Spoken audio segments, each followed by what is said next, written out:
ठीक है। तो आज हम लोग थर्मोडायनेमिक्स के अंदर जो जो डिवाइसेस है वो देखने वाले हैं।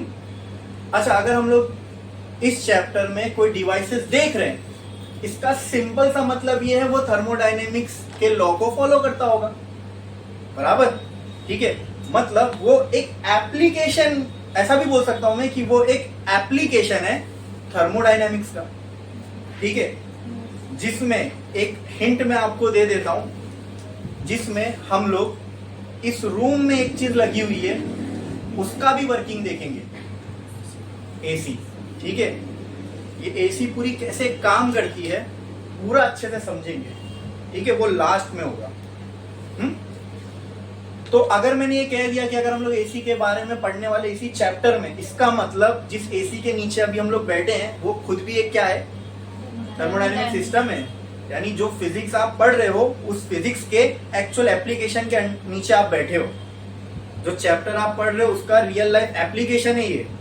ठीक है, और घरों में कौन कौन से इसके एप्लीकेशन होते हैं वो भी मैंने बताया था जब हमने open system close system discuss किए थे। कुकर, ठीक है, कुकर एक एग्जांपल है कांस्टेंट वॉल्यूम प्रोसेस का, वो भी एक थर्मोडायनेमिक सिस्टम है। जहां वॉल्यूम हमने कांस्टेंट रख दी, प्रेशर बढ़ता जा रहा है अंदर, फिर टेम्परेचर भी बढ़ रहा है। ठीक है, तो उसी तरह आज हम लोग डिवाइसेस देखने वाले हैं। वो डिवाइसेस कौन कौन से होंगे वो भी देखेंगे। ठीक है, उनके वर्किंग को समझेंगे और उनकी एफिशिएंसी भी निकालेंगे। उनका एक मैथमेटिकल रिलेशन निकालना है उनकी एफिशिएंसी का। किसका? एफिशिएंसी का। एफिशिएंसी का मतलब कुछ नहीं होता। देखो, एफिशिएंसी का मतलब अगर आपने कोई मशीन को कुछ इनपुट दिया, बराबर, जैसे मान लो मैंने उसको 100 जूल इनपुट दिया, तो वो आउटपुट में मुझे कितना देगी, इसी को बोलते हैं एफिशिएंसी। मतलब इसका जब हम लोग रेशियो निकालेंगे, और अगर मैं इसको हिंदी में सिंपल, एकदम सिंपल बोलूं तो कितना पाया और वो पाने के लिए कितना लगाया। कितना पाया यानी जो मिला आउटपुट, वो पाने के लिए कितना लगाया वो हो गया इनपुट। ठीक है, उसको बोलते हैं एफिशिएंसी, वो भी हम लोग देखेंगे। और इन्हीं डिवाइसेस के बेसिस पे हमको एक और लॉ देखना है थर्मोडायनेमिक्स का, जिसको बोलेंगे कौन सा law? Second law of thermodynamics. कौन सा लॉ? हमने जीरोथ लॉ देखा, फर्स्ट लॉ देखा, तो बचा कौन सा? Second law of thermodynamics. वो समझने के लिए हमको ये डिवाइसेस मालूम होना जरूरी है कि ये कैसे काम करते हैं। हीट इंजन, चलो मैंने नाम बता दिया, तो पहला डिवाइस कौन सा है? Heat engine.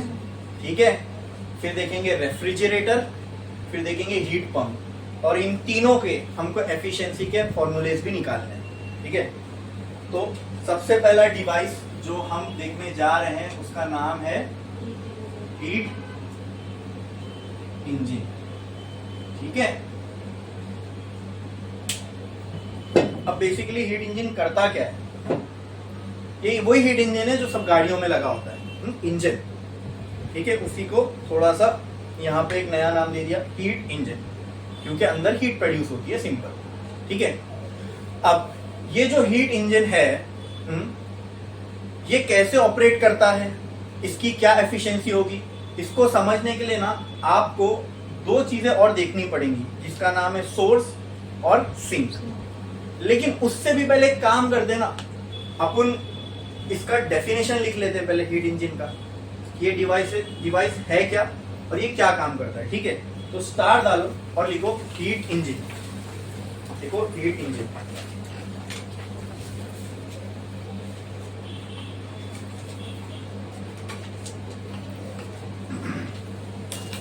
it is a device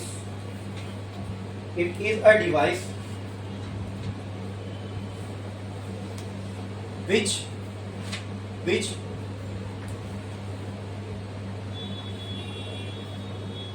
gives us work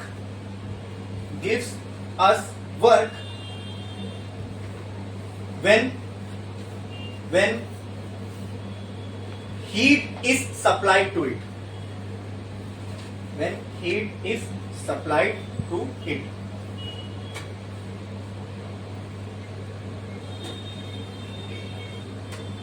Thereby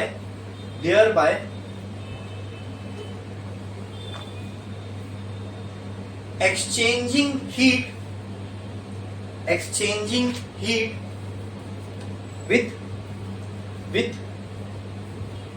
two reservoirs, with two reservoirs.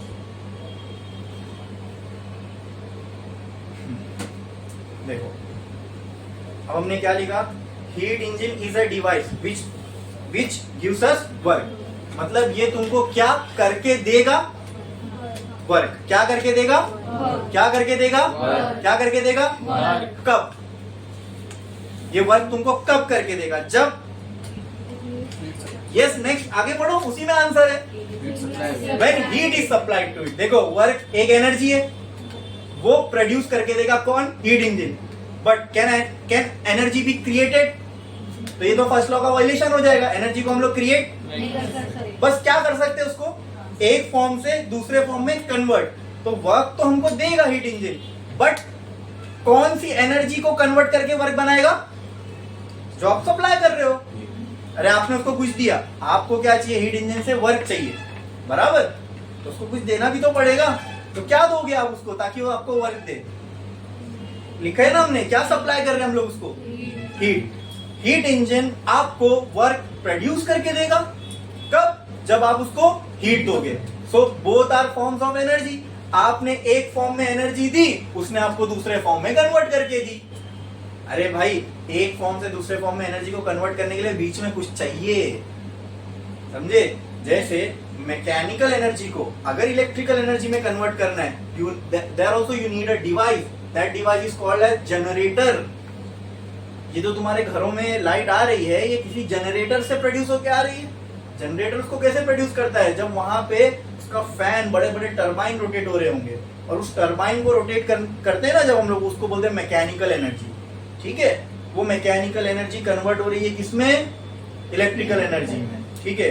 अब इसमें ये मैकेनिकल एनर्जी आई कैसे, मैं बोला ना टरबाइन घुमा रहे, ये है वही मैकेनिकल एनर्जी, ये आई कैसे, तो कहीं कहीं पे कोल को बर्न करते हैं, कहां पे, क्या बर्न करते हैं, कोल, कोयला, उससे पानी गर्म करते हैं, उससे स्टीम बनती है, वो स्टीम जो है हाई प्रेशर नोजल से टरबाइन के ऊपर डाली जाती है, जैसे मान लो ये मुंह है टरबाइन का, ठीक है, इसके ऊपर मैंने स्टीम बहुत हाई प्रेशर में डाला, तो ये ऐसे नीचे जाएगा, दूसरा टरबाइन यहाँ आ जाएगा, फिर उस पर स्टीम लगेगी, वो नीचे जाएगा, ऐसे गोल गोल ये फैन घूमता रहेगा। या फिर कहीं पे आप डैम बना दो, वहां पानी जमा करो, और वो जो पानी जमा अगर ऊपर जमा होते जा रहा है, उसमें पोटेंशियल एनर्जी जमा हो रही है, वो पोटेंशियल एनर्जी को यूज करके हम लोग एक पानी का हाई प्रेशर, जब जेट निकलता है ना पाइप में, पता है ना, पाइप में अगर पानी को अगर आप पकड़ के रखो तो हाई प्रेशर में पानी निकलता है, तो उसको जेट ऑफ वाटर बोलते हैं। क्या बोलते हैं, जेट ऑफ वाटर। तो वही करते हैं, वो जो पोटेंशियल एनर्जी है पानी की डैम के अंदर स्टोर करते हैं, और फिर नीचे से उसको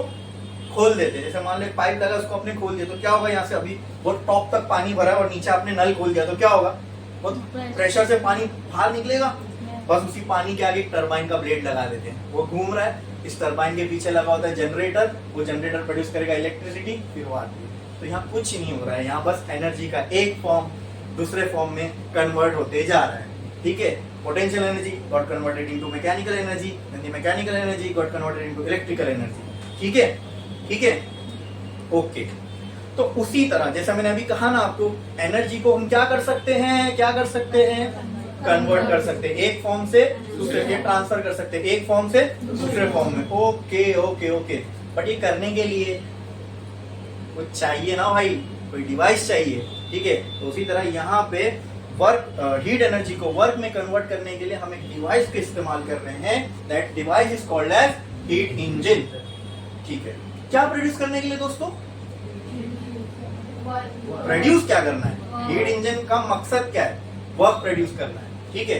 अब ये फिजिक्स की भाषा में ना अपने को अक्सर समझ में नहीं आता, वर्क प्रोड्यूस करना है तो ये क्या होगा, कैसे दिखेगा, कैसे वर्क प्रोड्यूस हुआ, ये सब हमारे दिमाग में रहता है। मतलब हालांकि जो पहले से लेक्चर बैठे उनको मालूम है वर्क होगा, ये मैं कब बोल सकता हूँ, वर्क हुआ, कहीं पे वर्क हुआ, ये मैं कब बोल सकता हूँ, तो कुछ नहीं। वेरी गुड, एग्जैक्टली एग्जैक्टली, जब क्या होगा, बिकॉज मैंने पहले लेक्चर में बताया था आपको, वर्क का फॉर्मूला देख लो, फोर्स इंटू, अगर कहीं पे डिस्प्लेसमेंट हो रहा है तो जाहिर सी बात है, अब मुझे बताओ कोई चीज, या एक नन्ही सी पेन, ये मार्कर यहां रखा हुआ है, इसको मुझे उठा के यहां रखना है, मैंने इसका क्या किया, डिस्प्लेसमेंट, डिस्प्लेसमेंट बिना फोर्स के हुआ क्या है? बिना फोर्स के हो सकता है क्या? नहीं, तो ये फोर्स तो ऑटोमेटिकली रहेगा ही। मतलब अगर कहीं इसलिए डिस्प्लेसमेंट हुआ वहां वर्क वही हम बोलते हैं, फोर्स का नाम नहीं लिया वहां पे। Why? Because it is by default present there. कोई चीज को आप डिस्प्लेस बिना फोर्स लगाए कर ही नहीं सकते। फोर्स कोई भी फॉर्म में हो सकता है, फिजिकल फॉर्म में, कोई हवा से आपने इसको आगे बढ़ा दिया, कोई ना कोई फॉर्म में आपको इसको फोर्स देना ही पड़ेगा, तब डिस्प्लेसमेंट होगा। और जब फोर्स लगा और किसी चीज का डिस्प्लेसमेंट हुआ, मतलब वहां क्या हुआ? वर्क हुआ। यानी किसी सरफेस का डिस्प्लेस होना, हम कह सकते हैं वहां पे क्या हो गया? वर्क हो गया। हमने वहां क्या किया? वर्क किया। क्या किया? क्लियर है इतना? अब समझ में है ना? मैं बोल रहा हूं जब वर्क करना है मतलब क्या करना है, तो कोई सरफेस का डिस्प्लेसमेंट करना पड़ेगा, बराबर। तो वहां मैं बोल सकता हूं क्या हो गया? वर्क। और डिस्प्लेसमेंट बिना ताकत लगाए, अरे भाई किसी भी चीज को खसकाना है, एक जगह से दूसरी जगह बढ़ाना है, तो बिना फोर्स के होगा क्या? नहीं, तो force is by default present there. Clear है? क्लियर है? तो हीट इंजन क्या करेगा? क्या प्रोड्यूस करके देगा? वर्क। क्या प्रोड्यूस करके देगा? वर्क। और वो करने के लिए हम उसको क्या देंगे? हीट। क्या देंगे? अब ये आपकी टेक्स्ट बुक में नहीं है जो अभी मैं बताने जा रहा हूँ, ठीक है, लेकिन आपको अच्छे से समझ में आए इसके लिए एक्चुअल इंजन के अंदर जो होता है ना गाड़ी के, अभी भी जो गाड़ियां चल रही है रोड पे, उसमें एक्चुअल अभी क्या हो रहा है ना, वो मैं आपको बताने वाला हूँ, ठीक है, जो आपके सिलेबस में दूर दूर तक नहीं है, बस आपको लेकिन समझ में आएगा इससे अच्छे से ये कॉन्सेप्ट हीट इंजन का, ठीक है। अब सुनो, एक हीट इंजन काम कैसे करता है। जो आप गाड़ी के अंदर इंजन देखते हो ना, उसके अंदर सिलेंड्रिकल ब्लॉक्स होते हैं, ठीक है। नॉर्मल गाड़ियों में, वैगनआर, स्विफ्ट, ये सब में 4 सिलेंड्रिकल ब्लॉक होते हैं, और अगर आप स्पोर्ट्स कार देखोगे तो उसमें 6, 8, 12, V12, ये वो, मतलब वी शेप में वहां 12 सिलेंडर होंगे। अब हर सिलेंडर, जहां सिलेंडर मतलब एक ऐसा हॉलो शेप, समझ रहे हो ना, सिलेंडर बोले तो हाँ, बॉटल के जैसे शेप का वहां पे शेप होगा। अब उस शेप के अंदर, उस सिलेंडर ब्लॉक के अंदर क्या होता है? पिस्टन होता है। क्या होता है? पिस्टन। क्या होता है? तो मैं यहाँ पे बना रहा हूँ, देखो ये ऐसा सिलेंड्रिकल ब्लॉक है, वहां कितने भी रहने दो, 12, 10, 6, 4, 2, सबने को लेना देना नहीं है। एक का हमने समझ लिया ना, सब में वही हो रहा होगा, एक में समझ लेंगे, सब में वही हो रहा है। क्लियर? ठीक है। ये है सिलेंड्रिकल ब्लॉक, जो आप इंजन की बॉडी देखते हो ना, उसके अंदर ये होता है, ठीक है। कभी अगर आपने YouTube वीडियो में देख लेना, या कभी किसी की गाड़ी का इंजन खुला होगा तो देखना, वहां पे ये ऐसे ब्लॉक्स होते हैं। फिर ऐसा होल क्या होता है, जैसे ये बड़ा सा ऐसा लोखंड का टुकड़ा है, उसके अंदर होल करते हैं, ठीक है, ताकि वो क्या बन जाए? सिलेंड्रिकल होल बन जाए उसके अंदर। फिर उस सिलेंड्रिकल होल के अंदर क्या होता है? पिस्टन। क्या होता है? पिस्टन। मतलब एक ऐसा, अच्छा पिस्टन भी सिलेंड्रिकल ही होगा ना भाई, सिलेंडर के अंदर कोई चीज को आपको ऐसा मूव करना है तो उसका भी शेप कैसा होना चाहिए। लेकिन आप अभी इसको 2D में देख रहे हो, तो आपको ये सामने से कैसे दिखेगा? ये रेक्टेंगुलर, जैसा मैं बना रहा हूं, ठीक है। ओके,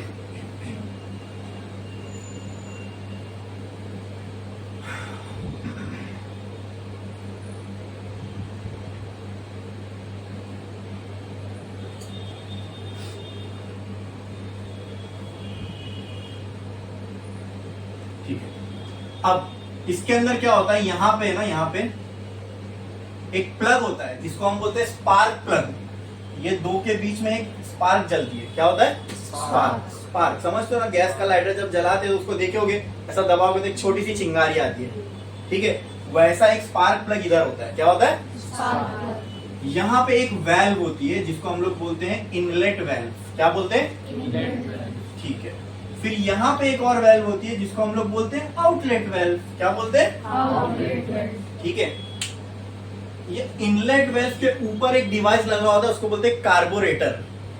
अगर मूवीज वगैरह में कभी आपने सुने होंगे कार्बोरेटर खराब हो गया, या एक पिक्चर में आपको बताता हूँ बहुत पुरानी अवतार, राजेश खन्ना की, वो अवतार पिक्चर में वो क्या करता है, कार्बोरेटर ऐसा इजाद करता है, मतलब जिसमें फ्यूल कम जाए, तो उससे बहुत अमीर हो जाता है। मतलब पहले झोपड़े में रहता है और कार्बोरेटर, वो खुद मैकेनिक रहता है, तो बहुत सालों से रिसर्च करता रहता है, तो अपना एक कार्बोरेटर ऐसा बना लेता है जो फ्यूल को बहुत कम कंज्यूम करे, उससे बहुत करोड़पति बन जाता है। तो कार्बोरेटर का काम क्या होता है मैं आपको बताता हूँ, ठीक है। आज भी होता है गाड़ियों में। कार्बोरेटर क्या करता है, गाड़ी किससे चलती है, मतलब गाड़ी को चलाने के लिए उसमें क्या डालते हैं, पेट्रोल, डीजल, सीएनजी। अपन पेट्रोल पकड़ के चलते हैं। ये जो मैंने सिलेंडर बना है पेट्रोल इंजन का है, ठीक है, ये किसका है? अब इसमें डीजल नहीं जा सकता। क्यों नहीं जा सकता? ये सवाल आया ना, मैं नहीं बताऊंगा, बाद में देखेंगे क्यों नहीं जा सकता। ठीक है, बहुत से ड्राइवर लोग को भी नहीं मालूम रहता है कि पेट्रोल इंजन में और डीजल इंजन में फर्क क्या है, सिवाय इसके कि डीजल इंजन में डीजल पड़ता है और पेट्रोल में पेट्रोल। तो इससे तो फर्क नहीं हुआ ना, इंजन की बनावट ही कुछ होगी कि वो पेट्रोल नहीं एक्सेप्ट करेगा। पता है आपको, अगर आप पेट्रोल इंजन की गाड़ी में डीजल डाल दोगे ना, पूरी टंकी को साफ कराना पड़ता है, बहुत तामझाम है वो। और वही अगर डीजल में पेट्रोल डाल दोगे तो मतलब दोनों फ्यूल है, लेकिन आप नहीं अफोर्ड कर सकते पेट्रोल इंजन में डीजल डालना और डीजल में पेट्रोल। तो जाहिर सी बात है, बहुत बहुत बारीक चीज है, मतलब दोनों की इंजन की बनावट में बहुत भारी फर्क होगा, तभी दोनों एक दूसरे फ्यूल को एक्सेप्ट नहीं करे। और मैंने कहा ना, ये मैंने जो सिलेंडर बनाया है किसका है, मेरे को मालूम है ना उसमें फर्क क्या है। ठीक है, तो मैं लास्ट में बताऊंगा वो क्या फर्क है इसके, जिससे मैं कह रहा हूँ ये पेट्रोल इंजन का सिलेंडर है। ठीक है, तो ये पेट्रोल इंजन वाली कोई गाड़ी है। अब कार्बोरेटर में क्या होता है, जब हम फ्यूल डालते हैं ना, फ्यूल गाड़ी की एफिशिएंसी बढ़ाने के लिए हम लोग क्या करते हैं, सिलेंडर में जब फ्यूल आता है, बर्न यही होता है, लेकिन सिर्फ फ्यूल नहीं आता, यानी पेट्रोल नहीं आता सिर्फ। कार्बोरेटर क्या करता है, पेट्रोल और हवा को मिक्स करता है।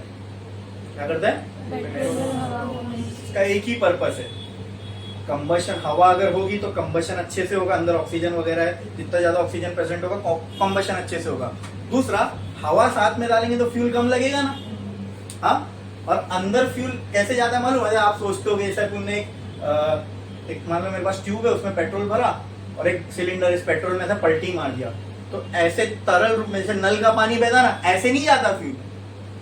अपने दिमाग में ऐसा अगर लगता होगा आपको कि सिलेंडर में जो अंदर जो फ्यूल बर्न होता है, तो ऐसे गया, धमाका हुआ, गया, इसको जलाए, फिर जला, नहीं ऐसा नहीं।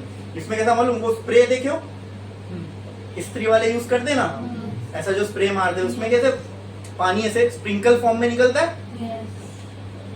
ये जो इनलेट वेल्व है ना, यहाँ पे जो पेट्रोल और कार्बोरेटर से जो इनलेट वेल्व के थ्रू अंदर इस सिलेंडर में फ्यूल का मिक्सचर आता है ना, वो ऐसी स्प्रे फॉर्म में आता है। कैसे आता है? स्प्रे फॉर्म में आता है। ठीक है, वो भी इसलिए आता है क्योंकि उससे कंबशन अच्छे से होगा। ठीक है, आखिरी बूंद तक पेट्रोल जलेगा। हाँ, क्लियर है? अब हो क्या रहा होता है देखो, अब इनिशियली तो ये चल नहीं रहा होगा, तो गाड़ी में होती है किक, बाइक वगैरह में होती है किक। तो किक मार के क्या करते हैं एग्जैक्टली मालूम है? किक मार के, तो बंद है ना इंजन। ठीक है, किक मार के क्या किया जाता है? पहला लेक्चर है, इससे पहले बैठे हो। हाँ, तो कितना टाइम हो रहा है? 52 ना, तो 8:02 पे ही अंदर आना। अगर 3 हुआ तो और 10 मिनट बाहर खड़े रहना। ठीक है, तो जब हम किक मारते हैं ना, बाइक में किक मारते हैं, और आजकल क्या आ गया, स्टार्टर। ठीक है, बटन दबाओ, स्टार्ट हो जाती है। तो सेल्फ में ये होता है, वो किक का काम एक मोटर कर रहा है। ठीक है, अच्छा, बेसिकली वो मोटर किक से क्या होता है वो समझ लो पहले। ये बंद है ना पूरा सिस्टम, अब इसको पहले एक इनिशियल स्टार्ट देनी है, फिर उसके बाद ये साइकिल खुद ब खुद अपने आप को रिपीट करने लग जाएगी। अब वो क्या करते हैं हम लोग, सुनो, जब हम लोग किक मारते हैं ना, तो ये जो पिस्टन है, एक्चुअल में किक मार के हम इस पिस्टन को नीचे मूव करते हैं। ठीक है, मतलब पहली साइकिल हमने बस स्टार्ट कर दी। अब ये पिस्टन मूव नीचे ऊपर कहीं भी हो सकता है। मैं ऐसे मान के चल रहा हूं कि मान लो पिस्टन नीचे मूव हुआ, मैंने किक मारा, पिस्टन नीचे मूव हुआ, अपने आप तो नहीं होगा ना, इनिशियल एक स्टार्ट इसको देनी पड़ेगी। इसलिए हमारा लिखा होता है स्टार्ट, नीचे मूव हुआ। ये जैसे ही नीचे मूव होता है ना, आप देखो कोई चीज ऐसी नीचे जा रही, पिचकारी को ऐसा पीछे खींचो, वैसी एक्शन यहाँ हो रहा है, यानी ये पिचकारी इसको आप नीचे खींच रहे हो, यहाँ एकदम पैक्ड है ये, बराबर। तो अंदर क्या क्रिएट होगा, सक्शन, यानी यहां का प्रेशर दोस्तों कम हो जाएगा, बराबर। तो बाहर का प्रेशर ज्यादा हो जाएगा। यहां प्रेशर कम है, यहां प्रेशर ज्यादा है, ये ढक्कन नीचे की तरफ खुलेगा। अरे समझ में आ रहा है कि नहीं? हाँ, अब ये ढक्कन खुलेगा तो अब पीछे क्या है, बोलो बोलो। यहां मैंने बताया ना इनलेट वेल्व, यहाँ पीछे क्या है, कार्बोरेटर लगा हुआ है, उसमें फ्यूल और एयर रेडी है अंदर आने के लिए, लेकिन ये बंद था ना, दरवाजे ही बंद है, गेट बंद है, अंदर जा ही नहीं सकता। जैसे ही नीचे गया, यहाँ क्या क्रिएट हो गया, सक्शन, मतलब यहाँ प्रेशर कम, यहाँ ज्यादा। जहां प्रेशर ज्यादा है वहां से कम प्रेशर की तरफ कोई चीज जाना चाहेगी ना, सीधी सी बात। क्लियर? उसकी वजह से ये इनलेट वाल्व खुलेगा और अंदर क्या आएगा? अंदर क्या आएगा बोलो? फ्यूल आएगा, फ्यूल और एयर का मिक्सचर। मतलब समझ लो फ्यूल यहाँ आके जमा है उस टाइम पे। अच्छा मैंने किक मारा तो मान लो उस टाइम पे ये पिस्टन यहाँ पहुंच गया। कहां पहुंच गया? ये पिस्टन था पहले इधर, फिर कहां पहुंच गया? इधर। बराबर? क्लियर है? क्या पिस्टन ने इतनी लेंथ कवर की? हाँ, आप गाड़ियों में सुने हो 2 स्ट्रोक इंजन, 4 स्ट्रोक इंजन, सुने हो ऐसा? गाड़ियों के इंजन को ऐसा डिस्क्राइब करते हैं, 2 स्ट्रोक इंजन है, 4 स्ट्रोक इंजन है। अब ये सुनने में कितना कॉम्प्लिकेटेड है। अब मैं बताऊं स्ट्रोक क्या होता है? ये पिस्टन यहां से यहां मूव हुआ, इसने एक स्ट्रोक परफॉर्म किया, इसको बोलते हैं एक स्ट्रोक। क्या बोलते हैं? एक स्ट्रोक। इसने एक स्ट्रोक परफॉर्म किया। ठीक है, ठीक है। जैसे ये नीचे आया, एयर फ्यूल का मिक्सचर यहां आ गया, मतलब इतनी पूरी जगह में अब क्या है? एयर और फ्यूल का मिक्सचर है। क्या है? मिक्सचर है। जैसे ये अंदर आएगा, ठीक है, तब और यहाँ पे एक स्पार्क होगा। क्या होगा? स्पार्क। क्या होगा? स्पार्क। अब इनर्शिया की वजह से, अब देखो देखो देखो, अब मेरी बात समझो। ये पिस्टन नीचे आया, यहाँ पे एक रॉड लगा है। क्या लगा है? इसको बोलते हैं कनेक्टिंग रॉड। क्या बोलते हैं? क्योंकि यहाँ आगे किसी चीज से कनेक्टेड है। आप समझो हो क्या रहा है। जब दोस्तों ये नीचे आएगा तो क्या ये लकड़ी इधर पहुंच जाएगी? चलो यहाँ, उसकी वजह से ये वाली चीज यहाँ नहीं पहुंच जाएगी ऐसे। हाँ, तो ये जो है रेसिप्रोकेट कर रहा है। ये जो मोशन होता है ना ऐसा अप डाउन, इसको बोलते हैं रेसिप्रोकेट करना। क्या करना?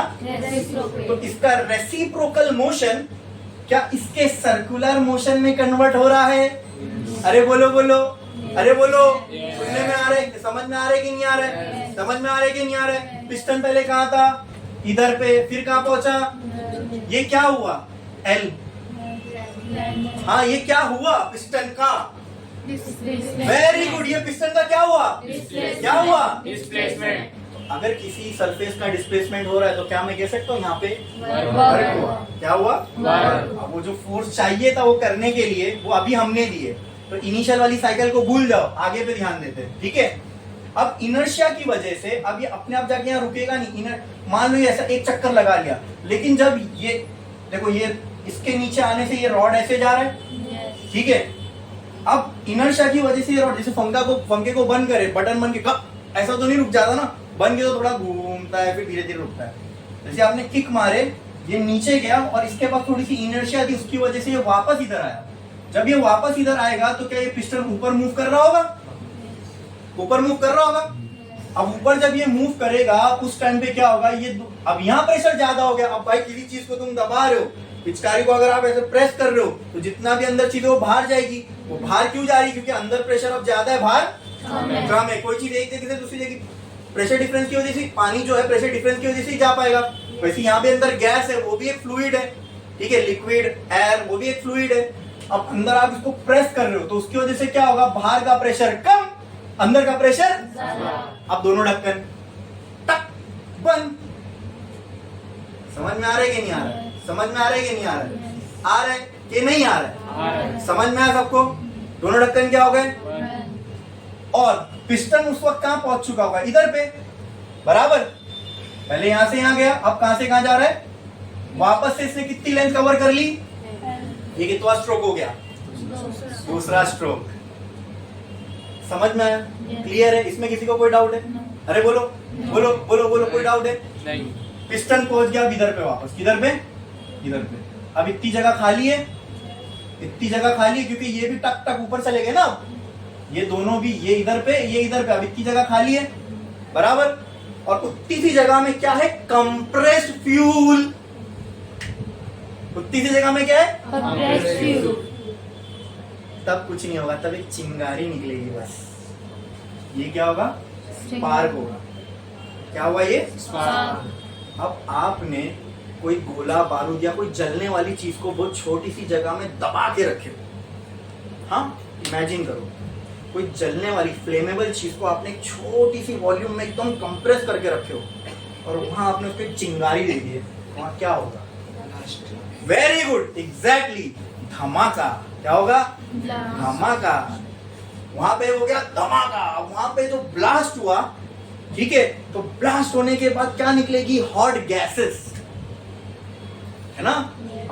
क्या निकलेगी? Hot gases. बम फूटता है तो निकलता है ना धुआं, दिखता है आंखों से, ऐसे भी अंदर जब ये जलेगा तो क्या निकलेगी? Hot gases. अब गैसेस को क्या होना है? मैंने बताया था गैसेस हमेशा क्या होना चाहती है? एक्सपांड। क्या होना चाहती है? अब इतनी सी जगह में आपने वो धमाका तो कर दिए। क्या कर दिए? धमाका। अब वो धमाके से क्या प्रोड्यूस हुई? Hot gases. इसको बोलते हैं पावर स्ट्रोक, यही पावर प्रोड्यूस होती है। ठीक है, जैसे ये फ्यूल जला, क्या हुआ? हीट एनर्जी बनी। हाँ, हीट एनर्जी बनी। ठीक है, वो हीट एनर्जी किस में थी? एनर्जी कहां से आई? From chemical energy of petrol. भाई लॉ कहीं, फिजिक्स का लॉ कहीं ब्रेक होगा ही नहीं। तुम बोले एनर्जी कैसे प्रोड्यूस हो गई? तो सोचो वो एनर्जी कहां थी? वो एनर्जी पेट्रोल में थी। पेट्रोल से पहले कहां थी? जमीन में थी, क्रूड ऑयल के फॉर्म में। और क्रूड ऑयल से पहले वो डायनासोर जो घूम रहे थे, लोग, इंसान जो भी घूम रहे थे आज से करोड़ों साल पहले, उनमें थी। जब वो एक्सटिंक्ट हुए, जमीन में बसे, वो डिकम्पोज के अंदर क्या बन गया? समझे? तो एनर्जी, अगर तुम उसको सोचते जाओ तुमको लिंक मिलती जाएगी। एनर्जी कहीं प्रोड्यूस नहीं हो रही है, हम खाली उसका फॉर्म चेंज कर रहे हैं बस, और अपने यूज में ले रहे। ठीक है, तो यहाँ पे धमाका हुआ, उस धमाके से गैस एक्सपांड होनी चाहिए, दोनों ढक्कन तो बंद है। फिर एक ही चीज हो सकती है, क्या? वो गैस क्या करेगी एक्सपांड होने के लिए? अरे भाई धमाका हुआ ना, गैस तो बहुत फास्ट एक्सपांड होना चाहिए। गैस क्या करेगी? गैस बोलो बोलो बोलो, धमाका होगा तो अरे उसको एक्सपांड होना है तो एक ही चीज तो यहाँ मूव हो सकती है। पिस्टन को कहां ढक लेगी? पीछे। कहां ढक लेगी? पीछे। क्या हीट एनर्जी जो अंदर प्रोड्यूस हुई उसने वर्क किया? किया। बस यहाँ साइकिल चालू। ठीक है, अंदर हीट प्रोड्यूस हुई, उसने वर्क किया। अच्छा, जैसे धमाका होगा पिस्टन फिर किधर जाएगा? फिर एल लेंथ कवर करेगा। ये कितना स्ट्रोक हुआ? Third stroke. इंजन ने कितना स्ट्रोक परफॉर्म किया? थर्ड स्ट्रोक परफॉर्म किया। ठीक है, ठीक है। एंड ड्यू टू इनर्शिया, अब क्या करना है? यहाँ पे अपने को ये जो अंदर हॉट गैसेस प्रोड्यूस हुई, काली काली गैसेस अंदर जमा हो गई है, अब इसको क्या करना है? इंजन में थोड़ी रखना है। क्यों? क्योंकि भाई अगली साइकिल में फिर एक पेट्रोल की वहां से पिचकारी आने वाली है, कुछ कुछ कुछ करके, बराबर। तो अंदर की जो हॉट गैस बर्न है उसको बाहर फेंकना है। ठीक है, ये नीचे तीसरे स्ट्रोक में इधर आया, ड्यू टू इनर्शिया ये वापस ऊपर जाएगा। तब वो आउटलेट वाल्व को हम लोग ओपन करेंगे। क्या करेंगे? ओपन। क्या करेंगे? ओपन। क्या करेंगे? ओपन। और आउटलेट वाल्व से जो भी बर्न गैसेस है वो क्या निकलेगी? बाहर। तो अब थोड़ा सा खाली दिमाग लगा सकते हो, आउटलेट वाल्व से क्या कनेक्ट हुआ रहेगा? गाड़ी का कौन सा पार्ट है इस आउटलेट वाल्व से कनेक्ट होता रहेगा? सोचो। यस, साइलेंसर, जिसमें से काला काला धुआं निकलता है, वो इस आउटलेट वाल्व से कनेक्ट हुआ होगा। बराबर, क्लियर है? ठीक है, अभी वापस ऊपर चला गया। जैसे जैसे ऊपर जा रहा था, ठीक है, ड्यू टू इनर्शिया ये ऊपर गया। जब ऊपर जब जाएगा आउटलेट, अच्छा उसको हम लोग, अगर ये प्रेशर की वजह से ना भी ओपन हो तो इसको हम लोग कुछ सेंसर वगैरह लगा के ओपन करवा सकते हैं ताकि एग्जॉस्ट गैस बाहर निकल जाए। फिर ये वापस नीचे जाएगा। वापस नीचे जाते वक्त क्या होगा? फिर इनलेट वाल्व खुली। अच्छा, जब ये नीचे तो आया था, फिर ये ड्यू टू इनर्शिया वापस ऊपर चला गया हॉट गैस को बाहर फेंकने के लिए। वो स्ट्रोक कौन सा था? Fourth stroke. ठीक है, ठीक है। अब देखो, अब फिर क्या होगा? फिर जब ये वापस नीचे आने लगेगा दोस्तों, फिर ये इनलेट वाल्व खुलेगा। फिर यहां से क्या आएगा? बोलो। पेट्रोल और फ्यूल का मिक्सचर आएगा, बराबर। फिर ये नीचे जाएगा। फिर ड्यू टू इनर्शिया जब ये ऊपर जाने लगेगा, ऊपर दोनों वाल्व बंद, फिर यहाँ पे क्या होगा? धमाका। अब ये चालू होगी ना साइकिल, एक बार वहां पे एनर्जी प्रोड्यूस हो गई, अब वो साइकिल अपने आप को करती रहेगी, वो रिपीट होता ही रहेगा। समझ में आया? तो यहाँ क्लियरली समझ में आ रहा है, यहाँ जो हीट एनर्जी प्रोड्यूस हो रही है उसकी वजह से हमको क्या मिल रहा है? क्या मिल रहा है? ये सरफेस का डिस्प्लेसमेंट हुआ। तो क्या हीट इंजन ने तुमको वर्क प्रोड्यूस करके दिया? और बदले में उसने क्या कंज्यूम किया? हीट। हीट पेट्रोल के फॉर्म में आपने उसको दी। समझ में? हीट कैसा दे रहे हम लोग इंजन को? तो जिस इंजन में ऐसी 4 साइकिल में जो इंजन ऑपरेट करता है उसी इंजन को बोलते हैं 4 स्ट्रोक इंजन। ठीक है, 4 स्ट्रोक इंजन। ठीक है, जो 2 स्ट्रोक इंजन होता है उसमें ये पूरा काम 2 स्ट्रोक में हो जाता है, नीचे और ऊपर जाने में सब कुछ हो जाता है। आई बात समझ में? अच्छा, ऐसा ना, सुनो अब सुनो, ये जो मैंने आपको बताया ना, ये मैंने एक्सप्लेन किया तो कितना टाइम लगा। ऐसे ये एक सिलेंडर में एक सेकंड में 3 से 4,000 बार, सॉरी एक सेकंड में, एक मिनट में 3 से 4,000 बार हो रहा होता है। तो अभी रोडों पे जो गाड़ी चल रही है ना, उसमें एक मिनट में मतलब ये अंदर धमाका हो रहा है। अच्छा, ये जो धमाके हो रहे हैं ना इसके अंदर, ये 800 to 900 डिग्री सेल्सियस के धमाके होते। मतलब जब यहाँ पे वो धमाका होता है ना, तो यहाँ टेम्परेचर कितना पहुंच जाता है मालूम है? 800 से 900 डिग्री सेल्सियस। मतलब कोई इंसान अगर बाइक के ऊपर बैठ के चला रहा है तो उसके नीचे कितने डिग्री के धमाके हो रहे? 800-900 डिग्री के धमाके हो रहे होते हैं। हाँ, बाइक में भी यही होता है। ठीक है, वो जो आप ऐसी लाइन लाइन वाली चीज देखते हो बाइक में लगी हुई, उसको बोलते हैं फिन्स। अच्छा, वो सब आपके सिलेबस में नहीं है। उसका काम है, it act as an heat exchanger. Engine को कूल करने के लिए वो जानबूझ के ऐसा बनाया जाता है। वो कोई डिजाइन नहीं है, वो इंजीनियरिंग, वो मतलब वो डिजाइन जो है यानी इंजीनियर्स के थ्रू प्रिसाइसली वैसी बनाई गई है। किसी ने ऐसा नहीं कंप्यूटर पे कोई ग्राफिक डिजाइनर ने बैठ के उसको नहीं बनाया। वो एक्चुअल में हीट को अच्छे से इंजन को कूल कर सके, इसलिए वहां फिन्स बनाई गई है। उसके अंदर क्या होता है? यही सिलेंडर ऊपर नीचे होता रहता है और अंदर धमाके पूरे 800-900 डिग्री के अंदर क्या होते जा रहे? धमाके होते जा रहे। ये पेट्रोल का इंजन आप बोल सकते हो कि बाइक में पेट्रोल यूज होता है। ठीक है, और यहाँ इसको बोलते हैं स्पार्क प्लग। क्या बोलते हैं? Spark plug. एक स्पार्क होता है, जैसे एक स्पार्क मिला पेट्रोल को, काफी एक स्पार्क जलने के लिए। क्लियर है? क्लियर है? अच्छा, पहले तो बोलो ये समझ में आया इंजन ने हीट को वर्क में कैसे कन्वर्ट किया? हाँ, एकदम क्लियर है। ये सब टेक्स्ट बुक में नहीं है, ये सब टेक्स्ट बुक में नहीं है। लेकिन क्योंकि मैं आपको पढ़ा रहा हूँ heat engine is a device which can convert heat into work, तो मेरे को आपको एक्चुअली फील करवाना था कि हीट इंजन ये करता कैसे। हाँ, एक फैक्ट बता रहा था मैं आपको। फैक्ट ये है कि ये एक इंजन में ऐसे एक मिनट में कितने धमाके हो रहे होते हैं? 3000 से 4000। मतलब ये चारों साइकिल एक मिनट में 3 से 4000 एक सिलेंडर में होती है। ऐसी एक गाड़ी में कम से कम 4 होते हैं, और स्पोर्ट्स कार में तो 12, 16, 8, 6 ऐसे इतने भी होते हैं। तो क्या हो रहा था मालूम है? किसी में ये स्ट्रोक चल रहा होता है ना, तो किसी में पावर स्ट्रोक चल रहा होता है, किसी में सक्शन चल रहा होता है, किसी में फिर ये ऊपर जा रहा होता है, किसी में धमाका हो रहा होता है, किसी में नीचे जा रहा होता है, किसी में से गैस बाहर आ रही होती है। साइमल्टेनियसली चारों एक साथ काम करते, और हर एक मिनट 3 से 4000 बार ये चीज चलती रहती है।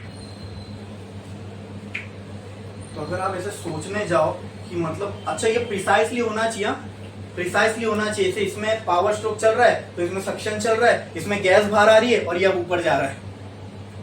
समझ में आ रहा है? हाँ, और ये चारों ऐसे सिंक्रोनाइजिंग काम करना चाहिए कि यहाँ पावर हो रहा है तो यहाँ सक्शन हो रहा है, यहाँ गैस बाहर जा रही है, यहाँ पेट्रोल आ रहा है। फिर जब ये बंद होगा तो यहाँ सक्शन, यहाँ गैस बाहर, यहाँ पेट्रोल आ रहा है। और ऐसी ये मैं समझा रहा हूं तो ऐसा लग रहा है ना कितना आराम से होना चाहिए ना ये सारी चीजें, लेकिन नहीं। ये एक इंजन में अभी राइट नाउ जो गाड़ियां रोड पे चल रही है तो उसके अंदर ये एक मिनट में 3 से 4000 बार हो रहा था। मतलब ये स्पार्क भी 3 से 4000 बार एक मिनट में हो रहा होगा, धमाके हो रहे होंगे। अगर इसको समझ के अगर हम सोचने जाए ना तो ऐसा लगेगा कि इंजन जैसी कॉम्प्लेक्स चीज तो इंसान बना ही नहीं सकता। अच्छा, अब आप ये सोचो, ये जो पिस्टन सिलेंडर एक दूसरे के अंदर मूव हो रहा है ना, पिस्टन इतना टाइट भी नहीं होना चाहिए कि ये मूव ही ना हो, इतना लूज भी नहीं होना चाहिए कि पेट्रोल नीचे गिर जाए, क्योंकि यहां से पेट्रोल आ रहा है बाजू से नीचे ना गिर जाए। तो इसकी मशीनिंग अंदर से और इसकी मशीनिंग बाहर से इतनी प्रिसाइसली होती है ना कि माइक्रोन्स यानी बाल का 1000वां हिस्सा जितना छोटा होगा, ह्यूमन एयर का 1000वां, ह्यूमन एयर के 1000 टाइम छोटा कोई एक चीज होगी। कितनी छोटी हो गई हो, उसके बराबर की भी कमी हम लोग इसकी मशीनिंग में अफोर्ड नहीं कर सकते, वरना फंस जाएगा, इंजन सीज हो जाएगा। इसलिए पता है आपको इंजन ऑयल यूज करते हैं, आपने सुने होंगे ना गाड़ियों में ऑयल डालते हैं, ऑयलिंग सर्विसिंग करना गाड़ी की मतलब उसमें ऑयल डालना। वो ऑयल यहाँ लुब्रिकेशन प्रोवाइड करता है। जब बहुत कोई चीज ऐसा ऊपर नीचे दो सरफेस एक दूसरे पे रब हो रहे हैं ना, तो वहाँ लुब्रिकेशन बहुत ज्यादा जरूरी है। तो वो जो इंजन ऑयल है ना, इंजन ऑयल वो क्या काम करता है मालूम है? ये जो सरफेसेस है ना, यहाँ पे लुब्रिकेशन प्रोवाइड करता है ताकि ये पिस्टन सिलेंडर के अंदर इजीली मूव हो पाए। तो इसीलिए क्योंकि वो ऑयल इतने हाई टेम्परेचर के अंदर काम कर रहा है, आप 1 महीने बाद वो जो मस्त तेल जैसा ऑयल आपने डाले थे ना, ढक्कन खोलोगे ऑयल का काला काला बाहर निकलता है। आप समझ में आ रहा है वो ऑयल क्यों इतना काला होता होगा? वो ऑयल अंदर ही अंदर बार बार रोटेट करता रहता है, फिर एक टाइम के बाद उस ऑयल को चेंज करना पड़ता है। क्यों? क्योंकि उसकी वो क्षमता लुब्रिकेशन की वो खत्म हो रही है, या तो वो आपके सरफेसेस को खराब करने लगेगा अगर उसको ज्यादा काला होने तक भी अगर आप यूज करो। इसलिए कहते हैं ना गाड़ी की सर्विस कराओ। सर्विस कराओ का मतलब क्या? उसमें ऑयलिंग वगैरह प्रॉपर करो। नहीं करोगे तो आप सोचो क्या हो सकता है। सोचो सोचो, थोड़ा सा दिमाग लगाओ। हाँ हाँ, खराब होगा मतलब क्या हो जाएगा? सीज नहीं हो जाएगा, ऐसा अटक नहीं जाएगा चलते चलते, क्योंकि उसको जो लुब्रिकेशन चाहिए वो हो ही नहीं रहा है। वो इतना प्रिसाइसली बनाया गया कि बराबर ये पिस्टन टच है उसके सरफेस पे, ठीक है। अब वो ऑयल की वजह से ऊपर नीचे स्मूथली हो रहा था, अगर आपने उसकी ऑयलिंग नहीं की बराबर तो इंजन सीज हो जाएगा। तो वो जो 500-600 रुपए का ऑयल का खर्चा था, उसके बदले आपको क्या करना पड़ेगा? वो पूरा ब्लॉक चेंज कराना पड़ेगा। मतलब आपके पूरे को इंजन को बाहर निकालना, उसकी मशीनिंग करना, सब करनी पड़ेगी। अरे समझ में आ रहा है कि नहीं? सब सेंस बन रहा है ये बात का, है ना? अभी देखने में वो सब चीजें कितनी कॉम्प्लेक्स लगती है, लेकिन अभी जब हम लोग डिस्कस कर रहे हैं उसको एकदम बेसिक वे में समझ रहे हैं तो इजीली समझ में आ रहा है। बोलो क्लियर है? इसमें किसी को कोई डाउट है? हाँ। अच्छा, इंजन में हीट को वर्क में कैसे कन्वर्ट किया, समझ में आया? हाँ। अच्छा, ये भी अभी जो मैं आपको और बताने जा रहा हूँ वो भी आपके सिलेबस में नहीं है। ये टायर कैसे घूमता है फिर? हाँ, तो इसके बाद यहां तक थर्मोडायनेमिक्स था। इसके आगे अब जो भी बताऊंगा वो ऑटोमोबाइल इंजीनियरिंग है, ठीक है। इसमें आगे क्या होता है देखो, ये कनेक्टिंग रॉड है। कनेक्टिंग रॉड के आगे ना एक चीज लगी होती है, उसको बोलते हैं फ्लाईव्हील। क्या बोलते हैं? फ्लाईव्हील इंजन में होती है। कहाँ होती है? इंजन। फ्लाईव्हील क्या काम करती है? कुछ नहीं होती। फ्लाईव्हील एक बड़ी सी व्हील होती है जिसपे गियर लगे होते हैं। गियर लगे मतलब उसपे ऐसे ऐसे ऐसे दांत बने होते हैं, ठीक है। टॉयज वगैरह में देखे होंगे आप, प्लास्टिक के छोटे छोटे जिसपे दांत बने होते हैं, एक दूसरे के ऊपर वो रब करते, एक घूमेगा तो दूसरा भी घूमेगा। फ्लाईव्हील होती है। ये सब मिलके क्या करते हैं? उस फ्लाईव्हील को घुमाते रहते हैं, ठीक है। अब वो फ्लाईव्हील जो है ना, यहाँ मान लो फ्लाईव्हील ऐसे गोल गोल घूम रही है। इंजन में पावर, यहाँ पे क्या प्रोड्यूस हो रही है? पावर। क्या प्रोड्यूस हो रही है ना? सब कुछ तो यही हो रहा है। ये क्या करेगा? ये टायर को नहीं घुमाता, ये वो फ्लाईव्हील को घुमाता है। किसको? फ्लाईव्हील यहाँ घूम रही है। इसके सामने ना, सामने, अब इसका भी नाम सुना होगा आपने, क्लच। क्लच प्लेट इधर होती है इसके सामने। ये फ्लाईव्हील है, इसके सामने यहाँ पे क्या होती है? Clutch plate. इसको क्या बोलते हैं? कुछ नहीं, वो भी एक प्लेट है, लेकिन अब ये रुकी हुई है क्योंकि इंजन तो इसको घुमा रहा है। इसका कोई कांटेक्ट है ही नहीं, ठीक है। अच्छा, जब गाड़ी न्यूट्रल में होती है ना, तब ये क्लच प्लेट इससे जुड़ी हुई रहती है, ठीक है। अब जब ये फ्लाईव्हील घूम रही है तो क्या क्लच प्लेट भी साथ में घूमेगी? आपको पता है जब बाइक पे कोई बाइक चलाने वाला जब बाइक पे बैठता है ना, वो ऐसा प्रेस करता है, उसको बोलते हैं क्लच प्रेस करना। मतलब वो क्या कर रहा है? क्लच प्रेस कर रहा है। इससे इंजन के अंदर क्या हो रहा है बताओ? ऐसा सब करो, ऐसे ऐसे ऐसे करो सब लोग, ऐसे। हाँ, ऐसे करो। लेफ्ट हैंड से, लेफ्ट साइड पे होता है, लेफ्ट हैंड से करो, ऐसे ऐसे किए। अब इंजन के अंदर देखो क्या हो रहा है। मैंने क्या बोला है? फ्लाईव्हील घूम रही थी, उसके बाद क्लच भी चिपका हुआ था, ये भी साथ में घूम रहा है। अब प्रेस करो, प्रेस करो, प्रेस करो, प्रेस करो। तो आप जब ये प्रेस कर रहे हो तो आप एक्चुअली क्या कर रहे हो? क्लच प्लेट को फ्लाईव्हील से अलग कर रहे हो। अब ये क्यों करते हैं मालूम है? क्योंकि अब सुनो, क्लच प्लेट के पीछे गियर बॉक्स होता है। जो गाड़ी में आप बैठे हो, कोई बैठ के ऐसा ऐसा ऐसा ऐसा करता रहता है। हाँ, अब कभी गौर करना, अब लड़के हो लड़की हो, ठीक है, जिसको नहीं आता कभी गौर करना, ड्राइवर के बाजू में बैठे रहोगे, वो जब भी गियर चेंज करेगा ना, लेफ्ट पैर देखना, क्लच दबाएगा 100%, 100%। क्योंकि अगर आप बिना क्लच दबाए गियर चेंज करोगे तो होता क्या मालूम? कोई चीज जीरो वेलोसिटी पे आपने उसको इंजन के साथ जोड़ दिए जो 3000-4000 आरपीएम पे चल रहा है, मतलब 1 मिनट में 4000 चक्कर लगा रहा है और ये 1 मिनट में 0। समझ रहे ना? अब अगर उसको आप सीधा इससे कनेक्ट कर दोगे तो क्या हो जाएगा? अरे उसके तीत जो एक दूसरे के ऊपर से गड़े हुए, 0 से उसको सीधा 4000 का मोशन दे दोगे, टाक, समझ रहे ना? गियर बॉक्स टूट जाएगा। बहुत कॉम्प्लेक्स होता है गियर बॉक्स, ठीक है। तो पहले वो न्यूट्रल में होता है, न्यूट्रल में मतलब कोई गियर उसमें नहीं डला हुआ, तो क्लच इस पे लगने दो, कुछ नहीं होगा, कुछ भी नहीं होगा। लेकिन जब आपको फर्स्ट गियर डालना है तो पहले क्या करता है ड्राइवर? गाड़ी में पैर के पास होता है, बाइक में हाथ के पास। कोई भी देखना, ठीक है, वो यही करता, वरना अगर गाड़ी गियर में चालू कर दो झटका आता है कि नहीं? वो क्या हुआ, 0 से आपने सीधा वो गियर को 4000 आरपीएम दे दे तो भाई उसकी कैपेसिटी नहीं। अभी आप बैठे हुए हो और कोई आके आपको एकदम स्पीड से लेके जाए तो आपको भी क्या लगेगा, हो सकता है एक हड्डी टूट जाए, है ना। तो यहाँ पे ये फ्लाईव्हील घूमी, साथ में क्लच घूम रहा था। जैसे हमने क्लच प्रेस किया ये क्लच हो गया अलग, इसके पीछे लगा होता है गियर बॉक्स। अब वो ड्राइवर डालेगा फर्स्ट गियर डाल दिया, अब धीरे धीरे क्लच छोड़ते हैं, तो धीरे धीरे क्लच छोड़ते हैं। अब ये भी तो 0 पे हुआ ना, इसको भी डायरेक्ट टच कर दोगे तो ये भी सीधा 4000 पे घूमने लग जाएगा। धीरे धीरे क्लच छोड़ने का मकसद ये है कि धीरे धीरे कांटेक्ट बनाए, तो ये धीरे धीरे इसकी स्पीड को मैच करने लगेगा, फिर एक साथ मैच हो जाएगी। जब इन दोनों की स्पीड मैच हो जाएगी तो गाड़ी चलती है, ठीक है। फिर गियर बॉक्स के पीछे भी टायर नहीं होता, गियर बॉक्स के पीछे एक रॉड होता है। जैसे मान लो यहाँ पे एक गियर बॉक्स है, इसके पीछे एक रॉड होता है, ठीक है। इस रॉड से ट्रक के पीछे ऐसा कुछ देखियो बना हुआ, इसके अंदर पूरा एक गियर का सिस्टम होता है जिसको बोलते हैं डिफरेंशियल। क्या बोलते हैं? डिफरेंशियल। इसके आगे एक ऐसा गियर होता है, ऐसा, ठीक है। इसके यहाँ पे तीत होते हैं और इससे एक गियर कनेक्ट होता है जो ऐसा होता है। जब ये ऐसा ऐसा घूमेगा तो ये ऐसा ऐसा घूमेगा। देखो ये रॉड ऐसा घूम रहा है, इस रॉड की वजह से ये ऐसा घूम रहा है। अब इससे ये कनेक्ट है तो ये ऐसा घूमेगा तो ये ऐसा घूमेगा। फिर इसके बाहर एक रॉड निकला होता है, फिर यहाँ पे होता है टायर, समझे। फिर ये टायर घूमेगा तो गाड़ी आगे बढ़ती है, ठीक है। इतनी बड़ी टनों की गाड़ी को इतना बड़ा इंजन चला लेता है। अभी जो ट्रक व्रक होती है उसमें क्या इतना इंजन होता होगा, ठीक है।